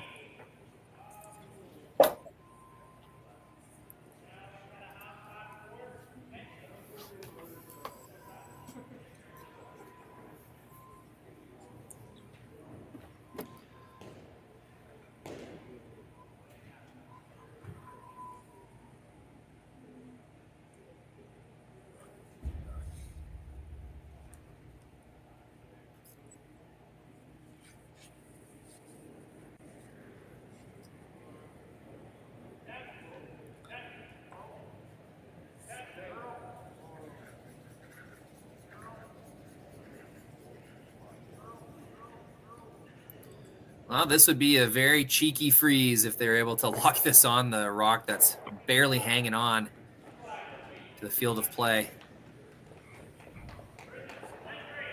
Good little practice shot for Matt. Keep his draw weight in his back pocket. He's working hard at this. Line's pretty good if they could get it there. Gets a piece of the rings, forces Jacobs to deal with it. Nothing wrong with trying that, Jim. Oh, no, I agree.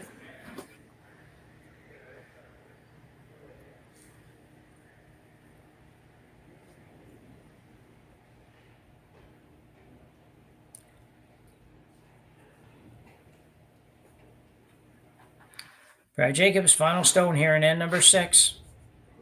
As we get close to the end of the semifinal match here.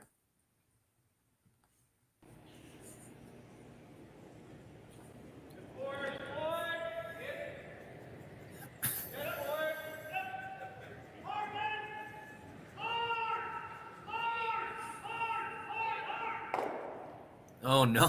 Oh. Is it in? I'm not sure. I don't think so. Well, Dunstone allows Breck to kick it off. That was pretty close.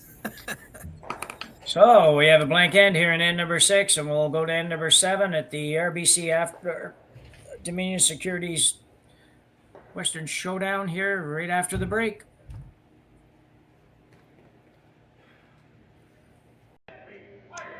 So 2 ends to go in regulation time here. In our semifinal match between Matt Dunstone and Brad Jacobs. Yeah, this 8-end game has been reduced to 2 ends. The only difference is Dunstone started with hammer off the bat, and now Jacobs will have hammer in this 7th end, tied up.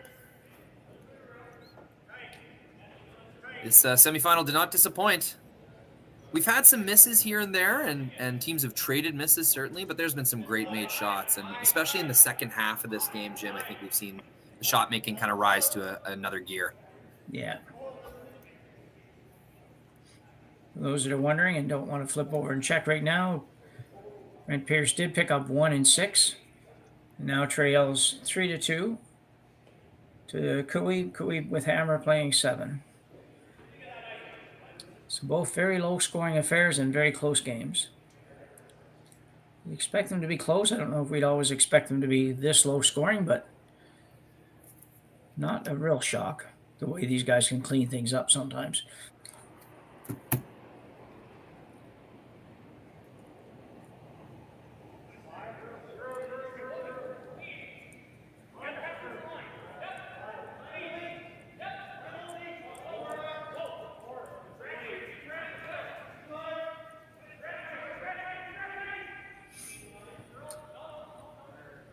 Ben Hebert's draw here. Second draw, good shot. 2 very nice draws. Ben.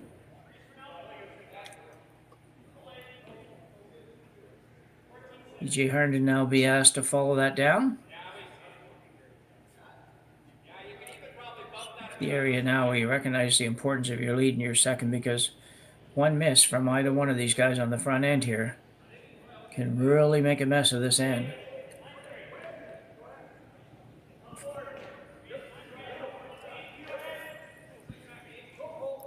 Yeah, stakes are certainly high now, especially with 2 center guards like this. You can feel the advantage slip away really quick without Hammer. So 2 center guards up means nearly every shot needs to be made by Team Dunstone. Yeah. That's not really a great one. No, not able to promote it. It is fully buried. Just came up light. Those 2 stones of Jacobs. You got to think that's going to take 2 rocks to get rid of those. Yeah, still, Brad will peel. Thought he might press his advantage in the forefoot, but knowing that things could turn around real quick with the run back ability, Team Dunstone, they'll play it safe and clear the top one. And with that setup that's there right now, it's going to be really tough for Dunstone to turn this into even this early in the end, it's looking a little bit difficult to turn this into a force or a steal, either one. So throw up another guard.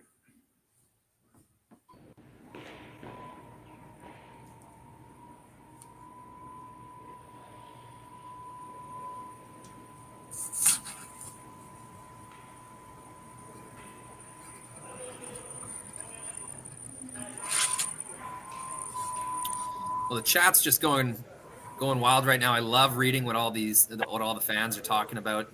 Look, it's like they're talking about time clock and 8 versus 10 ends, blank end rules. This is what's so fun about watching curling on YouTube, guys. Oh, geez, I don't think they get it over. He did not. Man, that is crazy. Yeah, slipping a little bit, E.J. Harden last few ends.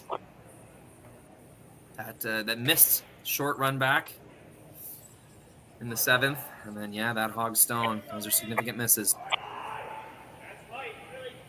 So Brinkelette now looking to peel both these. And if you do, Dunstone's going to be facing a tough decision. Got to curl a bit, huh? I did not think they were trying to get that over the top. I think that was pretty outside. Pretty outside by these standards, a few inches out. That's all I mean by that. Wow. Yeah, Brent didn't look to be terribly happy with it when it stopped, so I assumed it wasn't exactly what he was supposed to do. Not a bad end, I don't think, but it does leave that ever-present possibility that it could be a rock that forces you to take one somehow. So Colton Lott, try to hit this right on the nose. Stay right there.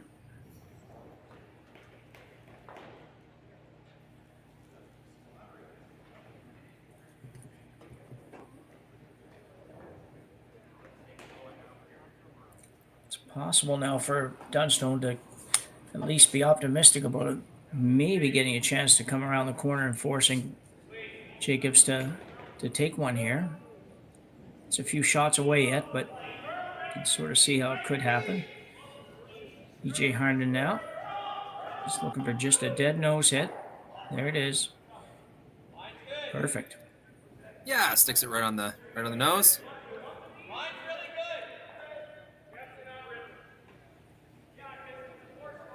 That's the universal signal for blow it up.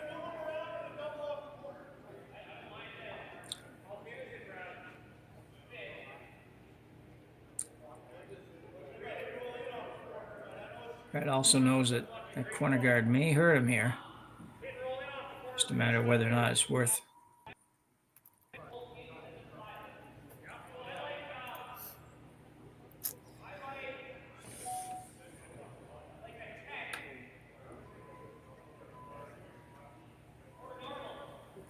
Mark doesn't care. Whatever it is, I'll make it, he says, and go from there.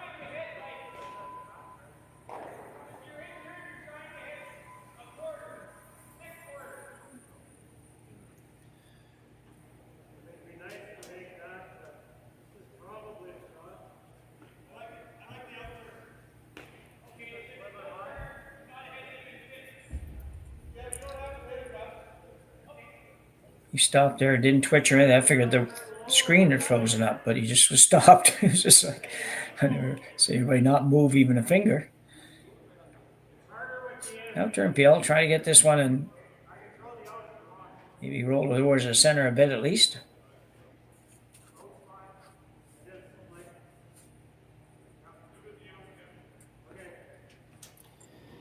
Yeah, they're kind of caught in between worlds here. Like they actually have a pretty good setup to score 2 if they wanted to. Yeah. But they want to keep it safe, and I think the ultimate goal for them would be carry hammer into the next end.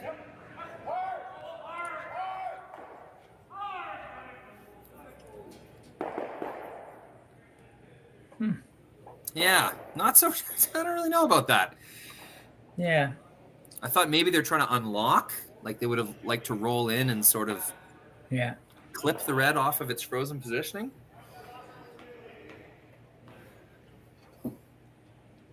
Geez, it seems crazy. Would you ever just throw a center guard? He's looking at making a corner on the top one. Oh, just hitting the 1/2. Okay. Yeah, I think he's trying to hit a third of a rock roll to the 8-foot or a 12-foot, whatever over there. Not trying to do any more than that, I don't think.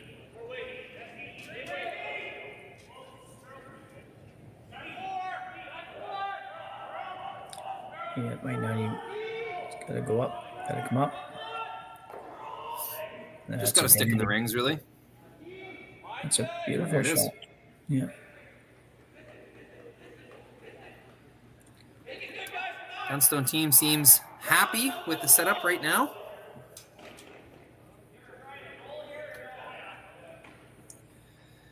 Jacobs just constantly trying to keep the potential blank alive, you know?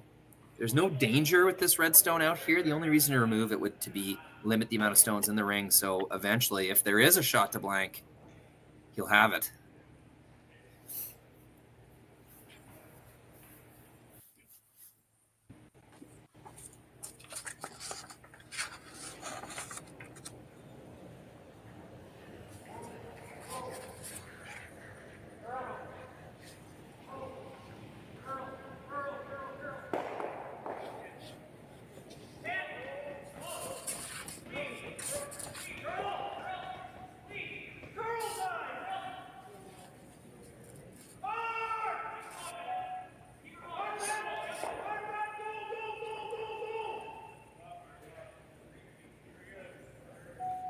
Gets a bit of a roll.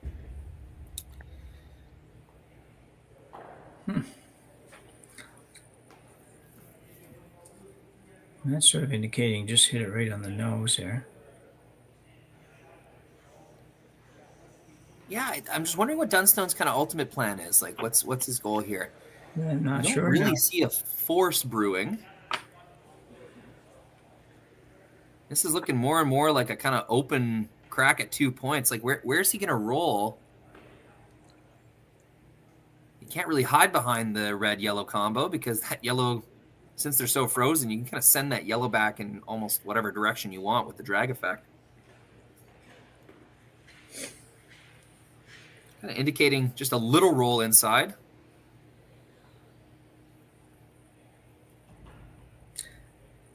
Yeah, I guess I'm assuming he's trying to set up some kind of a double on his next one, or some kind of way to at least sit 2 after his next one. Yeah, it's just when Jacobs returns the hit and doesn't leave a double, what's Matt doing then? Is he giving up a shot for 2? Well, if you hit this on the nose, then Jacobs would want to hit it where? The nose or inside? Well, I would think you'd roll out just enough so your second shot. Okay, so you'd still want to be second shot. I don't know how possible that's going to be rolling out. Yeah, you're right. Yeah, as these get higher and higher. Yeah, circle just gets a little closer to you. Anyway, let's see what he does. Looking for a nose hit for now. Or maybe a little inside. It's going to roll quite a bit inside.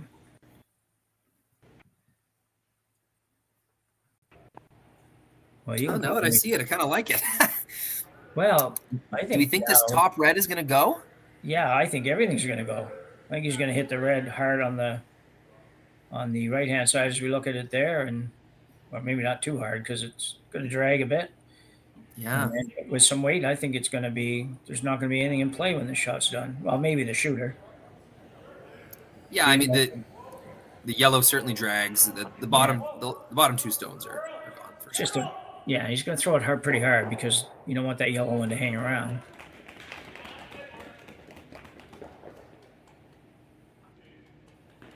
I love seeing the people in the glass behind each other chit-chatting about the game.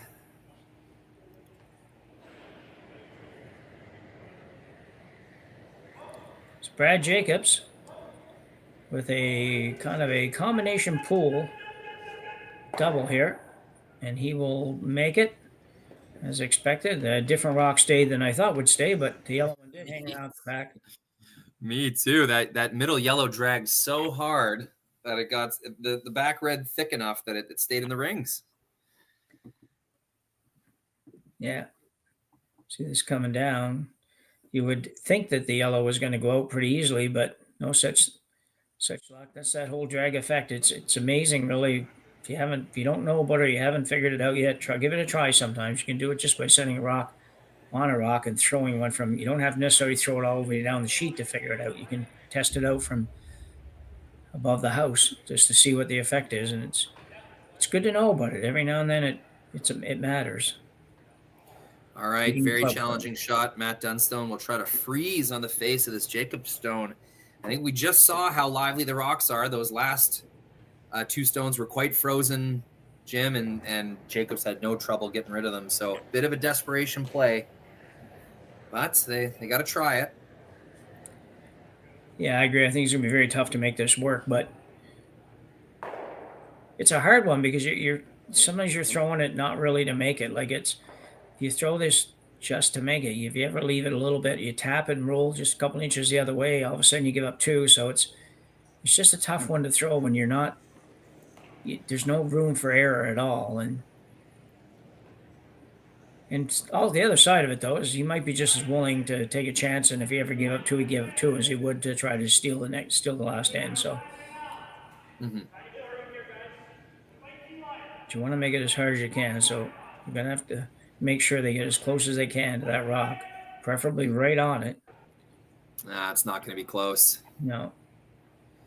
In fact, it won't even get shot rock. So, wow, disappointing result for Dunny. This result was kind of written all over this end. It was either looking like a blank or 2 for a long while.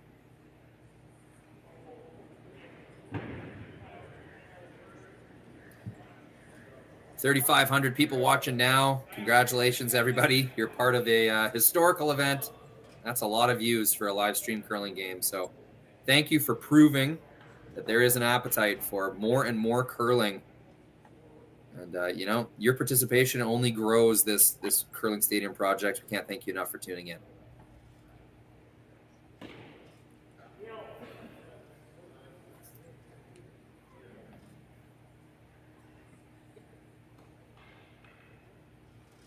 So Brad Jacobs with an open draw to the 8 foot for 2. Or close to the 8 foot for 2. I think Team Dunstone was hoping for Brad's eventual draw to be a little higher pressure than this, but now with his first draw since the second end, he's got a lot of paint to work with.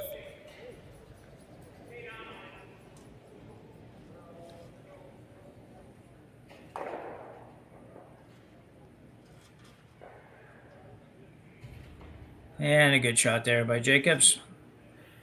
And Brad Jacobs will take a 2-point lead into the 8th end here in our semifinal at the RBC Dominion Securities Western Showdown, as the winner advances to the championship game, which will probably start about 5 minutes after we're done. Well, no, not really, but not too much after we're done, probably an hour or so after we're finished. So thanks very much. We'll come back right after the break.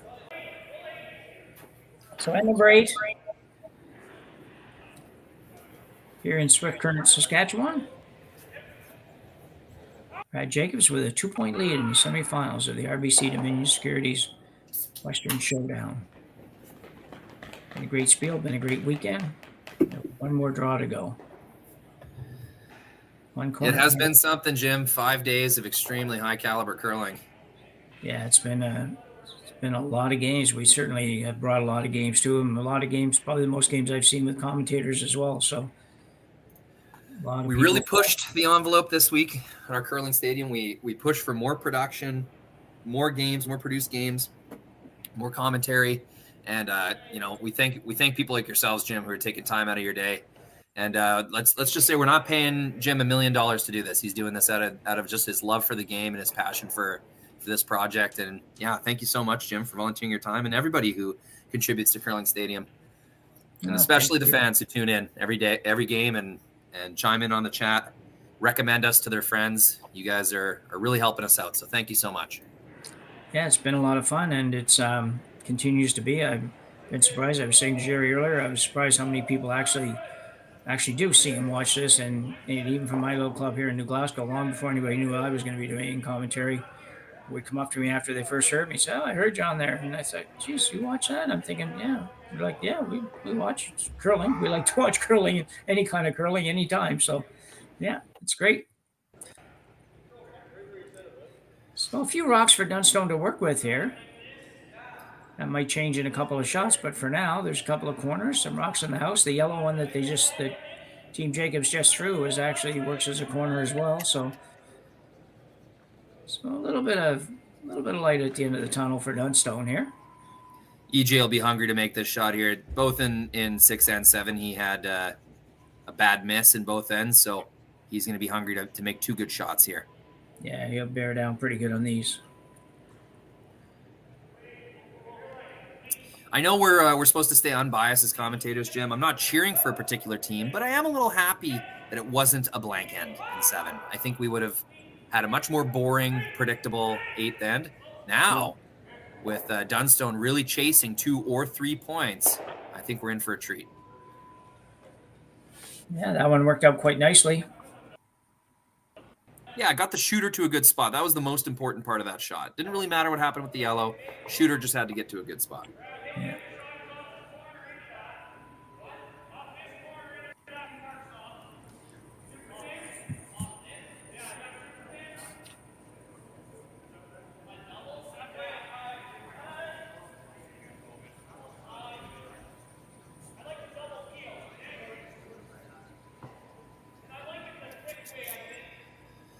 Some fun decisions here for both teams. Like, this is a great scenario. Like, Jacobs is okay with giving up 2, but it's always going to be tempting to defend your own positioning and force Team Dunstone into harder and harder shots. It's tough to play pure defense in curling. You want to make things harder on your opponent, and sometimes that means taking a bit of risk yourself. So just kind of decision time here, as they could easily peel. Pretty juicy double peel, Jim. There's more than one way to make it. Yeah, absolutely. Yeah. So lots of conversation. So they're going to run the red. Looks like it's going to be a straight peel, I think. I'm not sure if they're going to try to pick that one off the back or not, but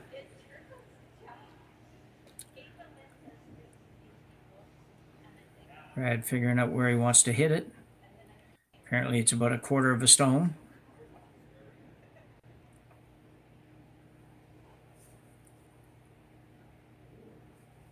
Gallant, a chance to make a 2-for-1 kind of shot here. You can see the focus. He really wants this one. He's got that one. He's got that one. What a great shot by Brent Gallant. And rolled the shooter far enough out of the way. He's not super happy, but I don't think he should be that upset. A bit of a missed sweep once again. They're trying to get that kind of thin and roll into the rings. They ended up getting it over top. I still think that's a really good result. Gets 2 red guards out of the way. Yeah, I think I agree. Just didn't quite get the spin action on the shooter, but like you say, you got rid of all the red ones, so there's nothing there that they'll really be able to use much.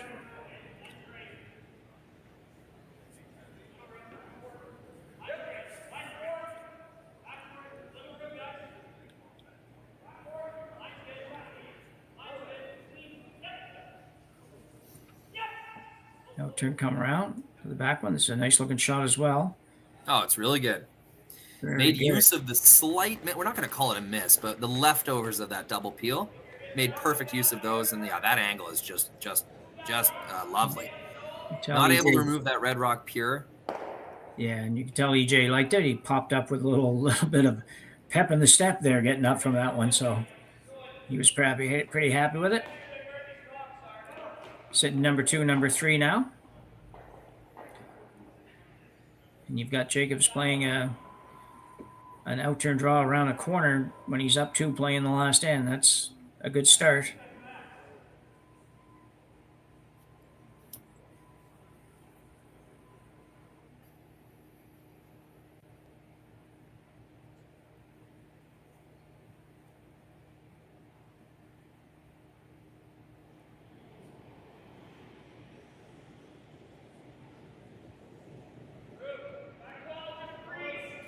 Mark Kennedy attempting to follow EJ's rock down there.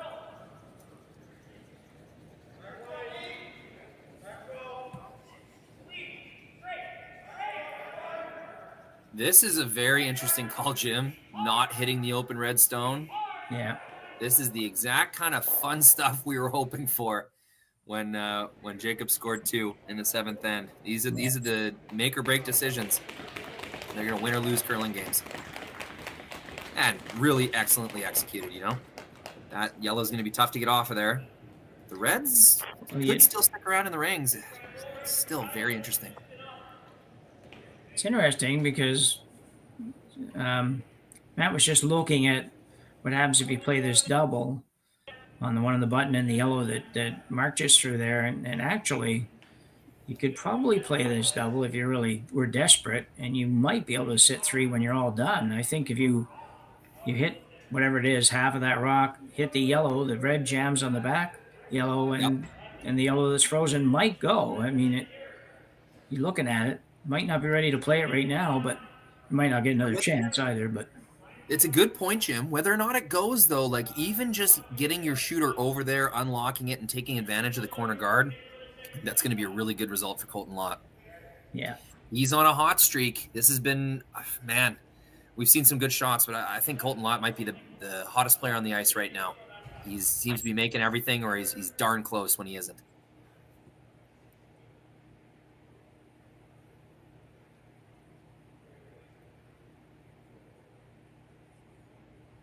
Those forward shoulders, that Manitoba delivery, so stable and accurate.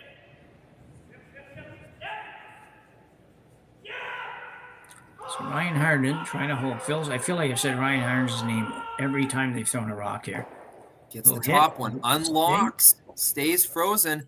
Oh, Jim, those angles are fantastic for Dunstone. Yeah. What an amazing shot. Really perfectly made, and a great sweep call from Matt. See it again.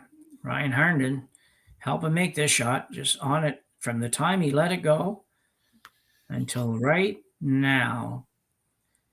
And didn't spin up, which it could have spun up and went out, and that would have been not good, but it's very interesting. No, it's a great shot. Now the temptation to hit the open one is there for Jacobs. Like, Dunstone's kind of running out of rocks to group those two stones together. So to be second and third shot even on the wings right now is pretty darn tempting.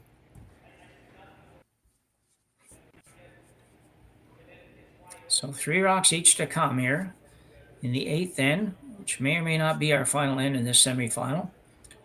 I can tell you that Kevin Cooey won the final with Brent Pierce, winning 3-2 in that one. Congratulations to Cooey. They've been hunting success for a long time now, and to make the final of this event, I'm sure a lot of people are very happy to see Kevin Cooey back in the, not quite the winner's circle yet, but, making the final, that's got to be a proud moment for them. Yeah, I agree. I think it's tremendous. It certainly has been a rocky road here. And congrats to Brent Pierce, too. I don't know if there was a lot of people would have picked them to be in the semifinals of this event. And when you looked at their draw and they had to, beat Carruthers, they had to beat a couple of really good teams. And then they had to beat a really good team this morning when they beat Mike McEwen. So they deserve it of the semifinal finish for sure. So Mark Kennedy now.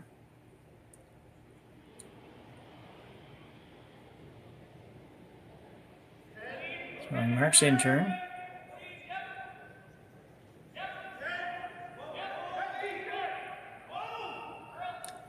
Just going after the back one.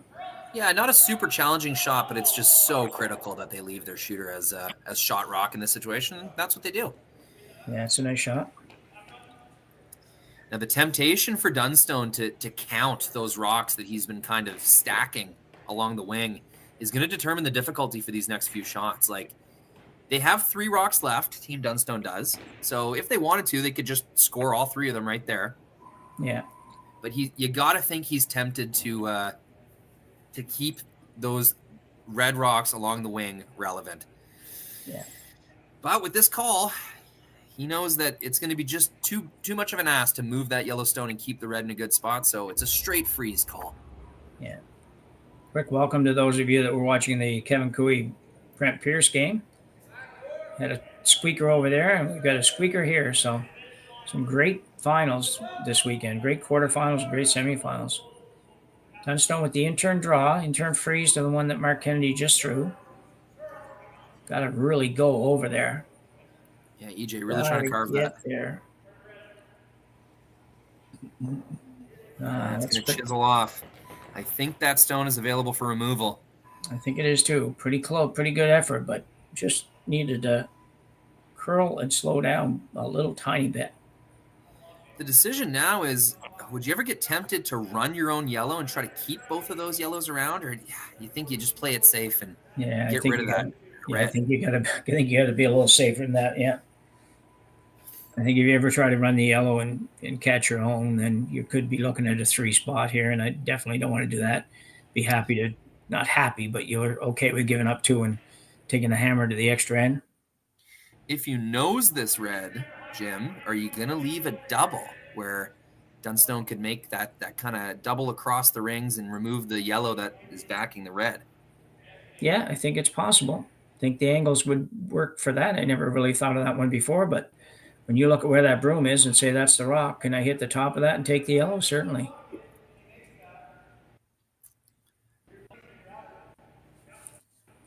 Mark's waving over there. I don't know if he's suggesting that let's not worry about over there or what, but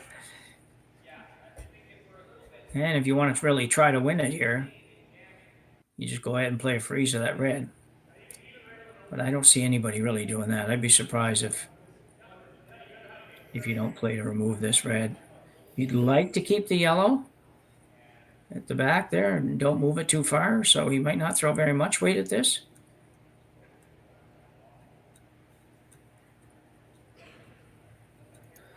Yeah, that looks like just kind of tap back weight, Jim. Yeah, I think it is. I think he really doesn't want to move that back yellow much because if he can get this out and not move the back yellow very much, then Matt has to make a double. to sit 2. Yeah, absolutely. It's getting late enough in the end, Jim, where that rock, even though it's in the back of the rings and it can be frozen too, it's pretty valuable with how close it is to the center. So it's going to outcount those reds on the wing, and with only 2 shots to come for Dunstone, that's turning into a pretty valuable thing. Earlier in the end, not as valuable, but we're getting there. Yeah. Oh, this is fun though. Down 2 with hammer, both teams, making some very exciting decisions. This is exactly what you want, a semifinal matchup between 2 great teams to come down to. We're being treated to some great curling right now, Jim. Brad Jacobs. I'm going to throw a little extra handle at this one. I'm not sure. That may just my thinking. I don't know, but seems like a little more handle than I'm used to seeing Brad throw. But again, just to come down, tap the red out, save your sugar and the other yellow. It's going to be close. It's pretty good. I was expecting just a hair more weight than that, Jim. I thought they'd want to push the red further back than that, but that yellow's in a really good position, obviously. Yeah, I think Matt was just looking at the double that you had pointed out a minute ago. Is it there? And you're going to lose a few rocks on that side, but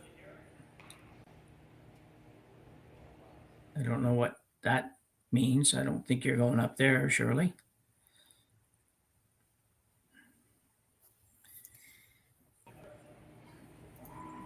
It's hard to remove this without moving your red.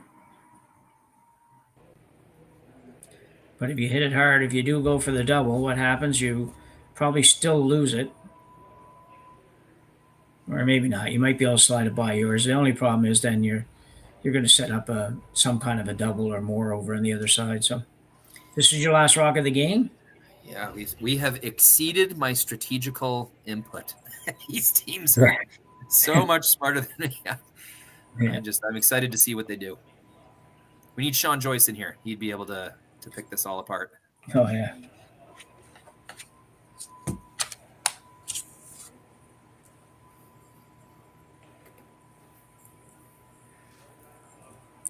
Sean Joyce and Dave Schmell will be doing the final after this. Yeah. With Connor Sims on production and myself on cameras, we'll have a 4-person crew. One of the first times we've done that this year. Hopefully provide some great coverage. Yeah, I think it'll be wonderful. I hope to catch the last half of it. If I don't soon get some work done today, it's going to be not a fun evening. These days tend to melt away. Yeah. Like I say, my priorities got a little messed up today. I just kind of thought this would be a lot more fun than work. So, and it has been. It's been great to have 2 wonderful games. I'm very glad you made that choice, Jim. No, it's been a fun day. So, big shot here for Matt Dunstone. This has been a great end, actually. It's one of the more exciting ends this event.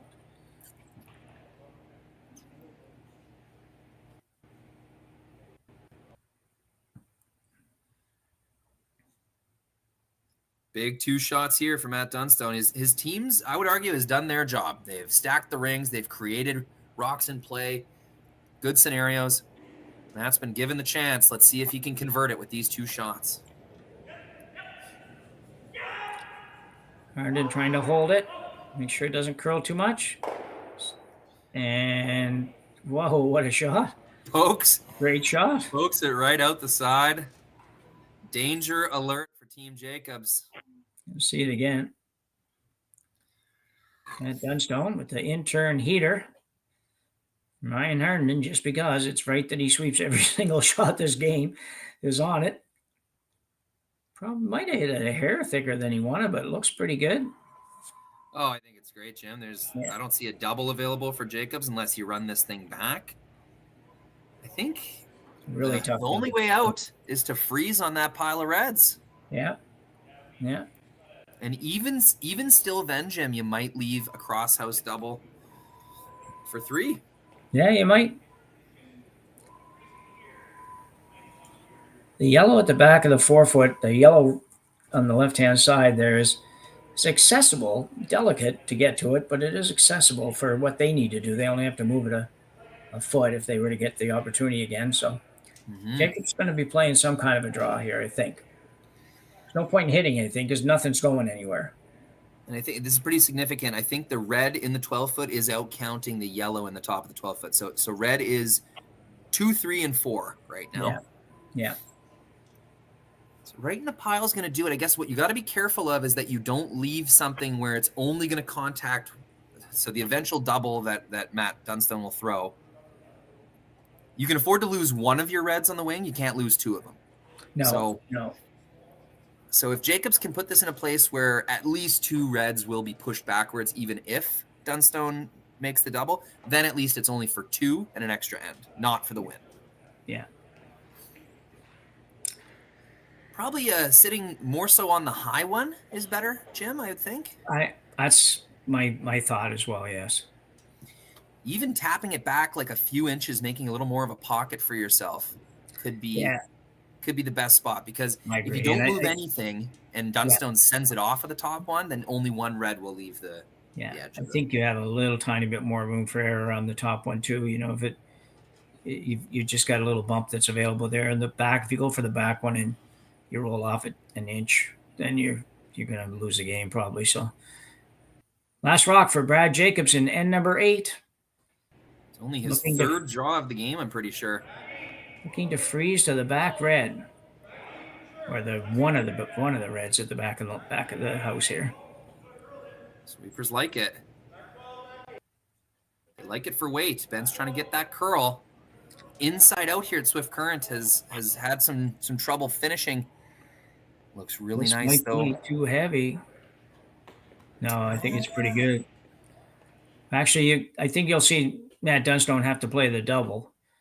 So he takes it off. But will that yellow spring off of the top red without contacting any other yellows in the back of the rings? If so, this double is for 3 and the win.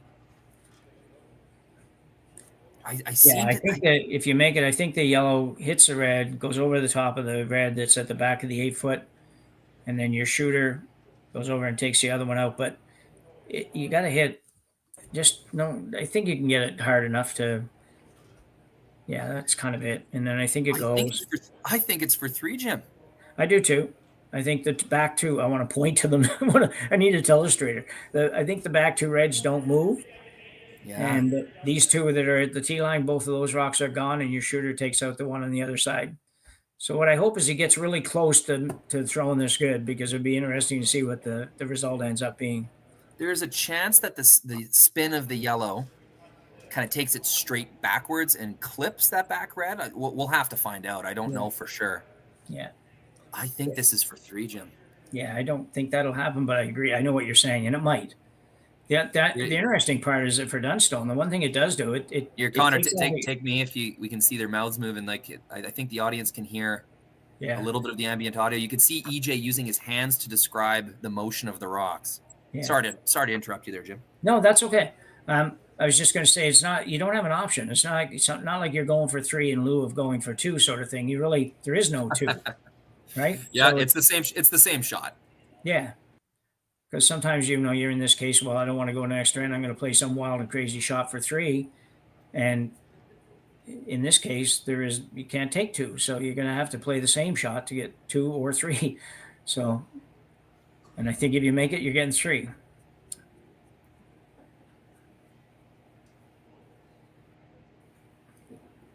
It's just a little bit flatter than I'd like to see for being able to really, really spring off of there. But we know Dunstone can throw it really hard. That's for sure. Just trying to get a little tighter view of those 2 rocks. I don't know if I can. No, it's cool, yeah. Yeah. I don't know. Maybe it does clip that second red. Well, it might, but even if it does, it's you got to try to make this. I don't think it will. I think you got to hit this rock about no less than a half to make it. And when it hits the other red, I just think it bounces over the top of the back red. Yeah, for Team Dunstone, you just focus on making sure your shooter goes into the other yellow and sticks right there. That's all you can do. And the motion of these rocks, that's it's up to the curling gods to decide. Interesting to see the turn choice here. I'm not sure if he'll try to go for the little flatter roll here and throw maybe an in-turn at it, or if he'll be going the out turn where he might get a little bit more speed coming off that rock. Mm-hmm. Oh, an intern. Well, what an exciting finish here. Matt Dunstone with a chance to win the game in 8. That would be amazing, even if you're not a Dunstone fan. So let's wait. EJ this time on the broom. He wanted to curl. Gets the one. Post. Into the other. Did it kick the other red, though? It did. Yeah. You It's only got 2 2 points. Oh, what? Do you have the replay on that one? Because I need to see where that rock went that I thought wasn't going to move. It's a great shot no matter what. So it did. Yeah, well, we're going to see it right away here. Yeah, I just saw the YouTube replay. It's that. It does just barely poke. Wow. What a great shot, though. Holy cow. Wonderfully exciting. Yeah, it's interesting because I remember I just finished saying there's no shot for 2. Apparently there was. Okay, we're going to take a short break before we come back for the extra end here at the RBC Dominion Securities semifinal match between Dunstone and Jacobs. We have a good one here, and number 9. I was going to say and number 6 for some reason. And number 9 here in our semifinal action between Matt Dunstone and Brad Jacobs. Tremendous 8th end, which saw Dunstone have apparently not a shot at 3, but a shot that we thought was for 3, or at least I thought was for 3, and a great shot regardless to tie it up. And we're in an extra end with Jacobs having hammer this time. Just an ever so slight miss from Jacobs' last one. It just didn't curl as much as they thought it would. I thought he got the weight pretty darn good. Yeah. Ben tried to make it curl, but in Swift Current, we've seen like the center coming off the center line, not moving quite as hard as the outside in. That's pretty common for curling ice.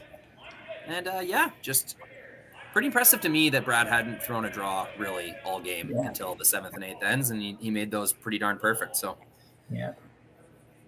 some great shot making so far. Yeah, it's been a great game, and that great end particularly. So Dunstone will call up another center guard here. Probably the 2 most important shots of the game so far are these 2. So, well, other than maybe the last one, the last end. No, I agree with you, Jim. When you're trying to steal, you need 2 good ones from your lead. There's no other way about it. You need 2 good guards from your lead, or if you are coming in, you need a nice top 4. Yeah. It's the lead's time to shine in situations like this, for sure. Ryan Hardman, lead for that Dunstone team. They want to make this move over a little bit, but a little bit afraid of. Sorry, Connor. In the house, and that's pretty good. 2 rocks, lots of separation, both on the center line. That's 100% end for Mr. Ryan Hardman. Yeah.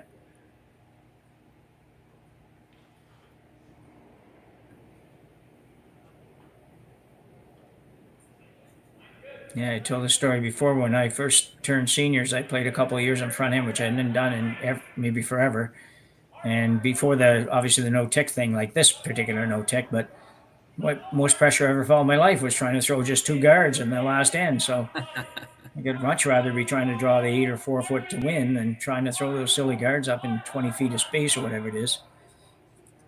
There's a good shot, I think, but might make it a little bit tough to get rid of some stuff after. But Dunstone going around.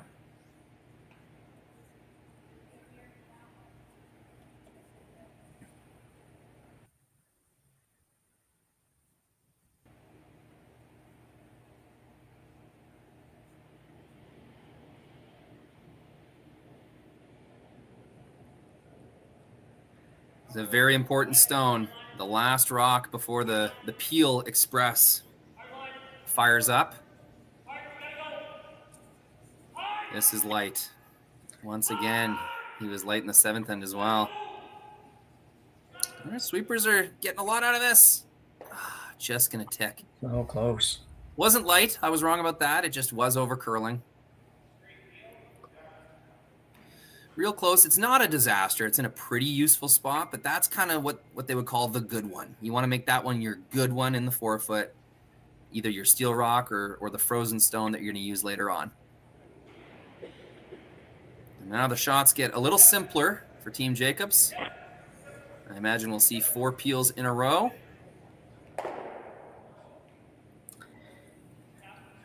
Yeah. Dunstone looking to guard. That just indicating which rock he's trying to guard, just so that everybody knows.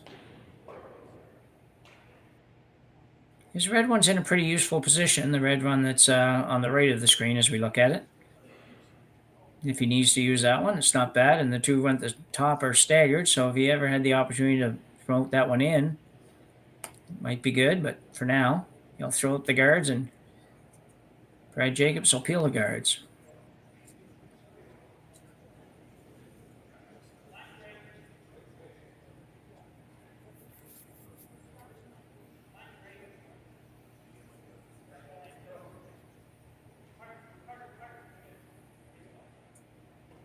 Good shot. You don't want to get too close because you don't want him to have a chance of taking more than just the one rock out.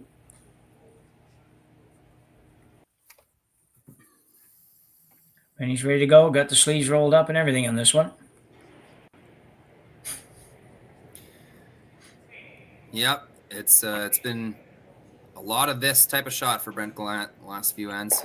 Yeah, there has, hasn't there? It's just I was just thinking the same thing. That I don't know what else he's thrown for the last 3-4 ends. It just seems like that's almost it. That's kind of Jacob's style, though. Use those second stones to clean things up. Yeah. If we look at the situation in the house right now, Jim, like if we just keep kind of guard, peel, Dunstone is going to have a good chance of getting something in there with some funny angles that Brad Jacobs are going to have to deal with.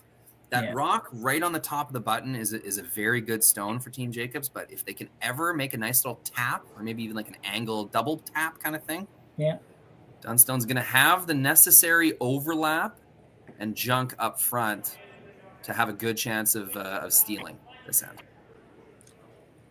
Yeah, agreed. The two on the right-hand side are not quite as close together as I thought, so the stagger's not great, but it's better than nothing for sure. So Colton Lott now throwing a guard up. As you mentioned earlier, Colton's had a good game. He had maybe a little bit of a not great start, but I don't even remember now. But it's but he's certainly been very good since third, fourth end on. Yeah, for sure. Maybe before that even. He kind of just got unlucky with some runbacks and angles, just sort of hitting things on the wrong side of the inch. So hasn't been missing by much, even when he has missed.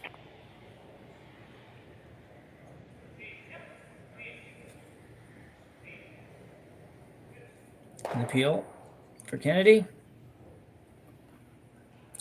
Dunstone looks at it every time. Has to just run it through his mind real quick. Am I still good to do this? Am I still good to do this? And I think the answer is yeah. Until you're absolutely not, then you are. He might tackle that tap up on his first one. I'm not sure, but for now, Colton Lott's throwing up another guard, and Brad Jacobs is certainly going to peel it.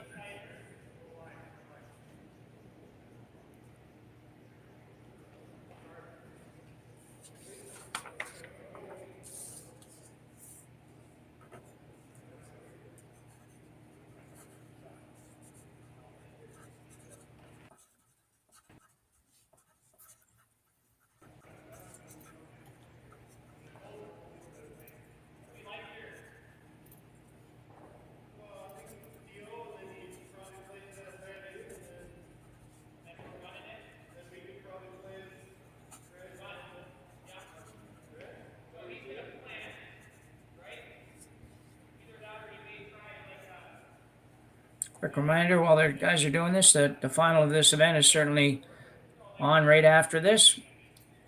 Curling Stadium Network with Sean Joyce and Dave Schmel with the call. It'll be very exciting. No matter who wins this one, I think it's going to be very exciting to see Kevin Cooey in a final against one of these guys. It should be a wild game, so be sure to take that in. Yeah, most definitely.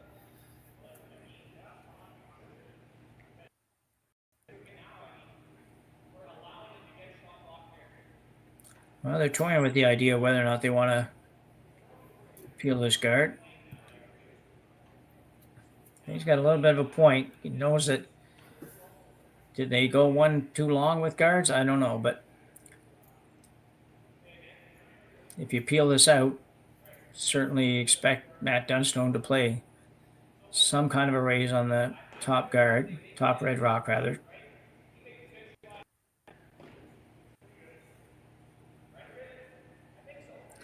Well, Mark's leaving, so I think it's been settled. You can only let those front ends have so much to say, Anyway. He's going to peel. Might be trying to make both this time.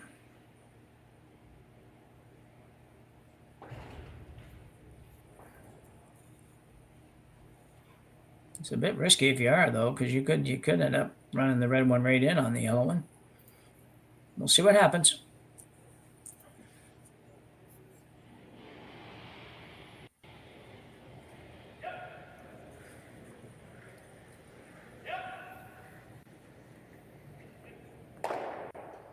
No, just a single peel.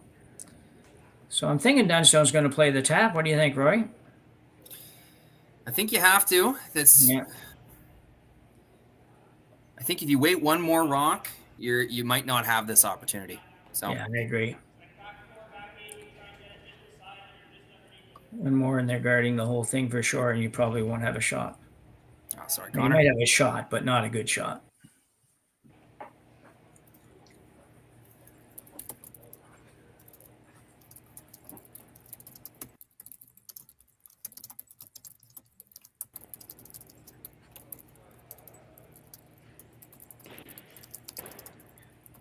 Yeah, Dunstone looking to promote the red stone here.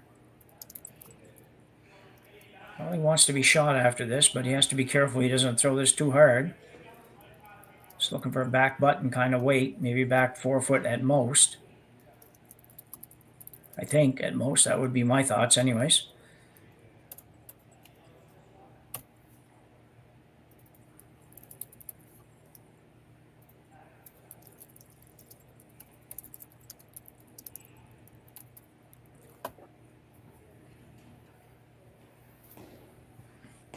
Two rocks each to come here in the extra end to decide who will take on Kevin Cooey in the finals of the RBC Dominion Securities Western Showdown here in Swift Current, Saskatchewan. Great host for 2 weekends in a row here. And Dunstone with the outturn raise on his own red stone.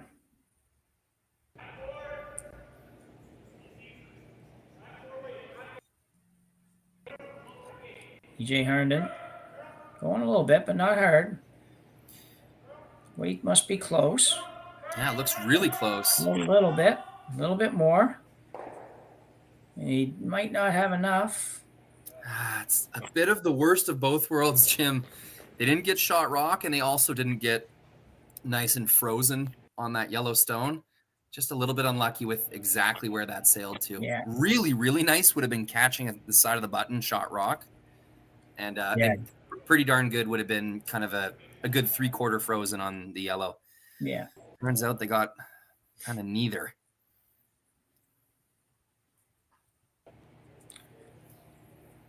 I'd be a little surprised if they played the shot that Mark just indicated.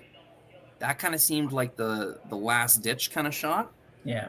And if they miss that, Dunstone would have a great opportunity to if they miss that, they'd be taking their own out. Yeah.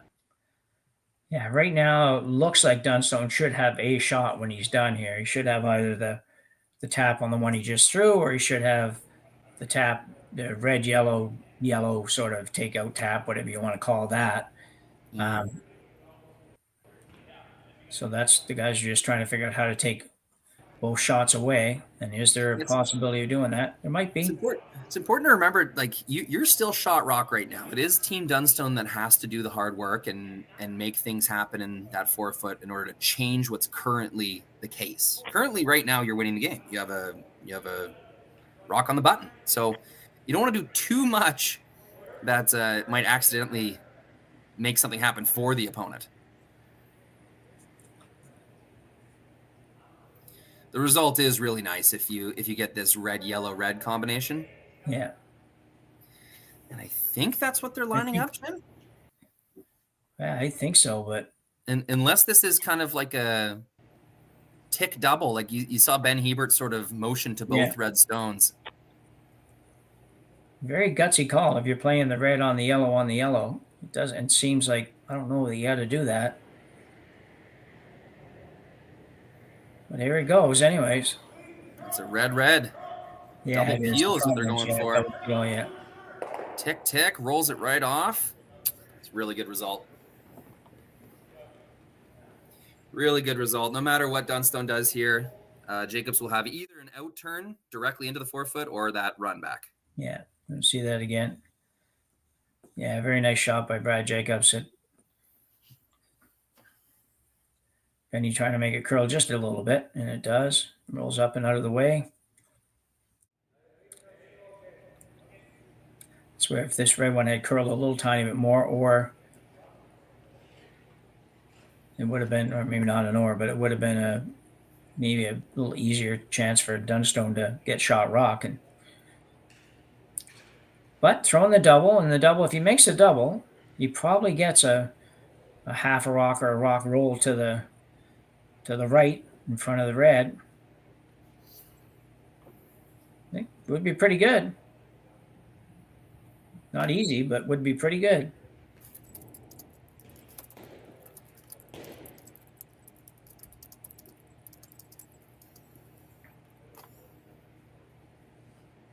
Quick final thanks to everybody watching. We have 4,500 people again watching the end of this one.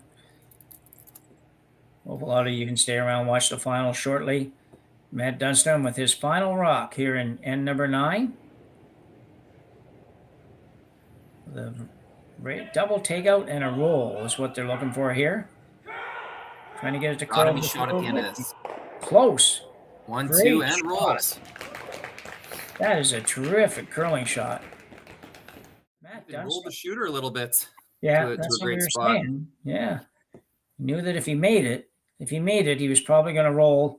I thought he might roll a little tiny bit further, but that's pretty good, I'll tell you. What a shot by Matt Dunstone. EJ Yeah, he's really making Jacobs think about this one now. Oh, are they ever?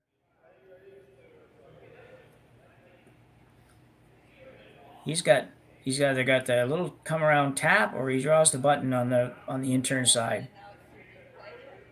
Yeah, it's not easy. Oh, not a bit. I guess if he really wanted to take it on, he could make the double sort of over the top and roll his shooter in for yeah. rock. It just seems very Jacobs-y to want to take that on. But we can see almost half of that stone should be enough to tap it with heavy backline weight. Yeah. There'd be a lot of people would just draw in this situation. There's no question. I mean, I need a piece of the button, but the buttons are not 12-inch buttons anymore. They're pretty good size. And he's shown he has draw weight. Despite the fact we wondered if he would, he certainly does. Just feel like the draw is maybe a little bit easier for me, at least. I would think that way. But either way, Brad's going to play the out-turn tap on the red. Needs to tap it out further than wherever his shooter rolls. And definitely needs to miss the top guard, but I don't think he'll hit the top guard. They'll be able to hold it out there for that. So Jacobs, final rock, 8th end. Extra end, rather. Sorry, we already finished the 8th end. Looking for probably back 4-foot weight. Maybe a hair more than that. I couldn't think of a better way for this game to end, Jim. No, this is deservedly the right finish. Ben Hebert getting ready to go. Looks really close. He's going to be really close. You're right. Now, will it hang around? What a shooter. What a great shot by Brad Jacobs, and what a tremendous game we had here today. Really, really impressive all the way around. Yeah, opponents who respect each other a great deal. That was a great game. You could see Matt and Brad all game long kind of joking with each other behind the house, but in that 6th, 7th, and 8th end, the jokes were over and it was time for business. And we saw some really, really great curling in these last 3 or 4 ends. Yeah. Just an excellent curling shot. Really never a doubt that it was going to be made. So that concludes our semifinal game here. Reminder, the finals coming up probably in about maybe, I don't know, half hour to an hour. So be sure to take that. Might see a little bit of a delay. I'm guessing more like a 4:10, 4:15 start, but we'll get that official word soon enough. Okay. So, yeah, not too long. Be sure to take it in. So, for Jim Nix, Rory McCusker, and Connor Sims in production, we thank you for taking in our coverage here at Curling Stadium's coverage of the RBC Dominion Securities Western Showdown. Sorry, I've said that so many times I wouldn't think it would be a problem. Thank you all for joining us, and we'll see you again another time. All right. Thanks so much, Jim. Bye, everybody. Thanks, Rory.